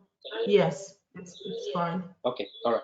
So like I was saying, so after you document the requirement in the analysis document and you do it in this Word document, the next set of actions that you take is interpreting the requirement in graphics. And one of the graphics that you could do is something similar to what I'm going to show you on the screen now. That is a solution design. Sorry, bear with me. I can hear the echo myself. For some reason, I just want us to complete this, then I'll sort that out. So that's the solution design. It's an interpretation of a requirement in graphics. That speaks better. Now, that particular requirement I showed you, I'll show you something similar to that. That is actual solution design for it. That document I showed you. That's the solution design, what the whole solution would look like. And how would you be able to come up with this diagram? That is the reason for the package that we're talking about. So explaining to you how you can interpret requirement, how you can pick the right tool to draw this up. And I've done this with what we call Microsoft Visio. Like I said the other time, Lucid Chat will do it, Draw.io will do it, Basami will do some of them, and a few other tools like that. The App Store will do it. So now, but this singular document tool, this same tool would do something more, which is one of the graphics we do. That's a use case. It's a technique. In fact, actually, that's the first documentation we did from the requirement catalog. The interpretation of everything they want in graphics. This is what it means. So the training, what it's going to give you is how to create this from simple or Word document. You've captured the requirement, you've documented it in Excel, and in Word, you fully explained. Business is ready, all the stakeholders have read it, and they've all agreed that yes, everything listed there, that's what we want. That's what we call the scope of the project. Those are the things the project will deliver. That defines the perimeter a project covers. The parameters go, under a project objective is covered by a requirement. Now, it is those requirements that will now be interpreted by a business analyst. In a document like this. This is what the developers will see, and they don't have to read all those reports. Once I've interpreted requirement, they don't have to see the Word document. In fact, they don't want to see it. They don't have time. They understand this. They understand this. And some other deliverables you could have is a flow chart. Yeah. They understand this. A flow of activities which puts into consideration all the requirements. How all the requirement joins together to form a system or to form a solution to a process or to whatever sort of solution you're delivering as a flow chart. Another way you could represent it is what we call a business process map as a swim lane, depending on the project you're delivering. Now, so the core of the training is gathering requirements, using the right technique, documenting the requirements, using the right tool. Now, interpreting the requirements, using the right tool in the right format for the right audience. Now, there are some documentation you do for the business. Business won't understand. There's nothing that concerns them with this. I could present this basically. I could present it that this is what the solution will look like. It will have, we're going to create a system. The system is going to have a registered user interface. It's going to have a training interface. So now different people can interact with the system, and the systems can actually interact with another system. So that's an holistic picture of the solution. They will understand. Now, but do they understand this? No. It's not targeted towards the business. This is targeted towards the technical guys. And that is why they call us IT guys. We're not IT. We're meeting with the business to understand requirements and interpreting the requirements in this format. Makes you technical, trust me. That's what makes you technical. Another sort of document you could do is what we call a wireframe. Yeah, these are wireframes that was done for now. For a project, which is the mass project we're working on, that's an holistic, that's a bigger picture, and highest level conceptual understanding of the project. So project is going to have 2 arms, the 2 arms have a single system, and it's going to break down into all this. That's a BA job. You break things down. Now, reduce ambiguity in business need. Break it down for them into pieces. That, you know what we want to understand, and how do I do that, is the right technique and the right tool, and meeting with the SMEs, the subject matter expert in every subject area. You're not a network person, you need to meet with the network engineer if your project requires that. You're not a developer, you need to meet a developer to understand their understanding of the project and give you some insight if your project requires that. You need to meet up with even some suppliers out there, people that sell technologies. If it requires that, that's the research functionality or responsibility on your part. It's that you do it online, you meet with people. So that's why it's a cross-functional role. And it makes your job easy, because the thing is, it's about meeting people, understanding what they need, they're meeting other people to throw more light and provide a solution, and documenting it in a way each audience will understand. Audience at business, they have a requirement, a document for them. Some audience are users, they have a document for them, and the technical guys have some deliverables. So you have a list of deliverables. I will help you to identify per project all the project categories you have. You'll get to a point that before you start the project, you can tell what document you produce, and that's what I have, and that's why I pass across to people. Yeah, this is a wireframe for a system, a software. It's simply telling you a mock-up how the website should look like. The home page, you have these buttons, you should have a logo here, you should have a search menu, you should have a panel called it. That's as simple as it is. It's not the best of wireframe, you don't have to be, but I'm telling you, developers are working with it. Okay, let's pick an example. Group home page, can you see that? Please look on top. I'll take just 5 more minutes of the time, I'm rounding up now. Look on top, you can see all that, and I'm going to show you that system in development world. What you've seen there as wireframe,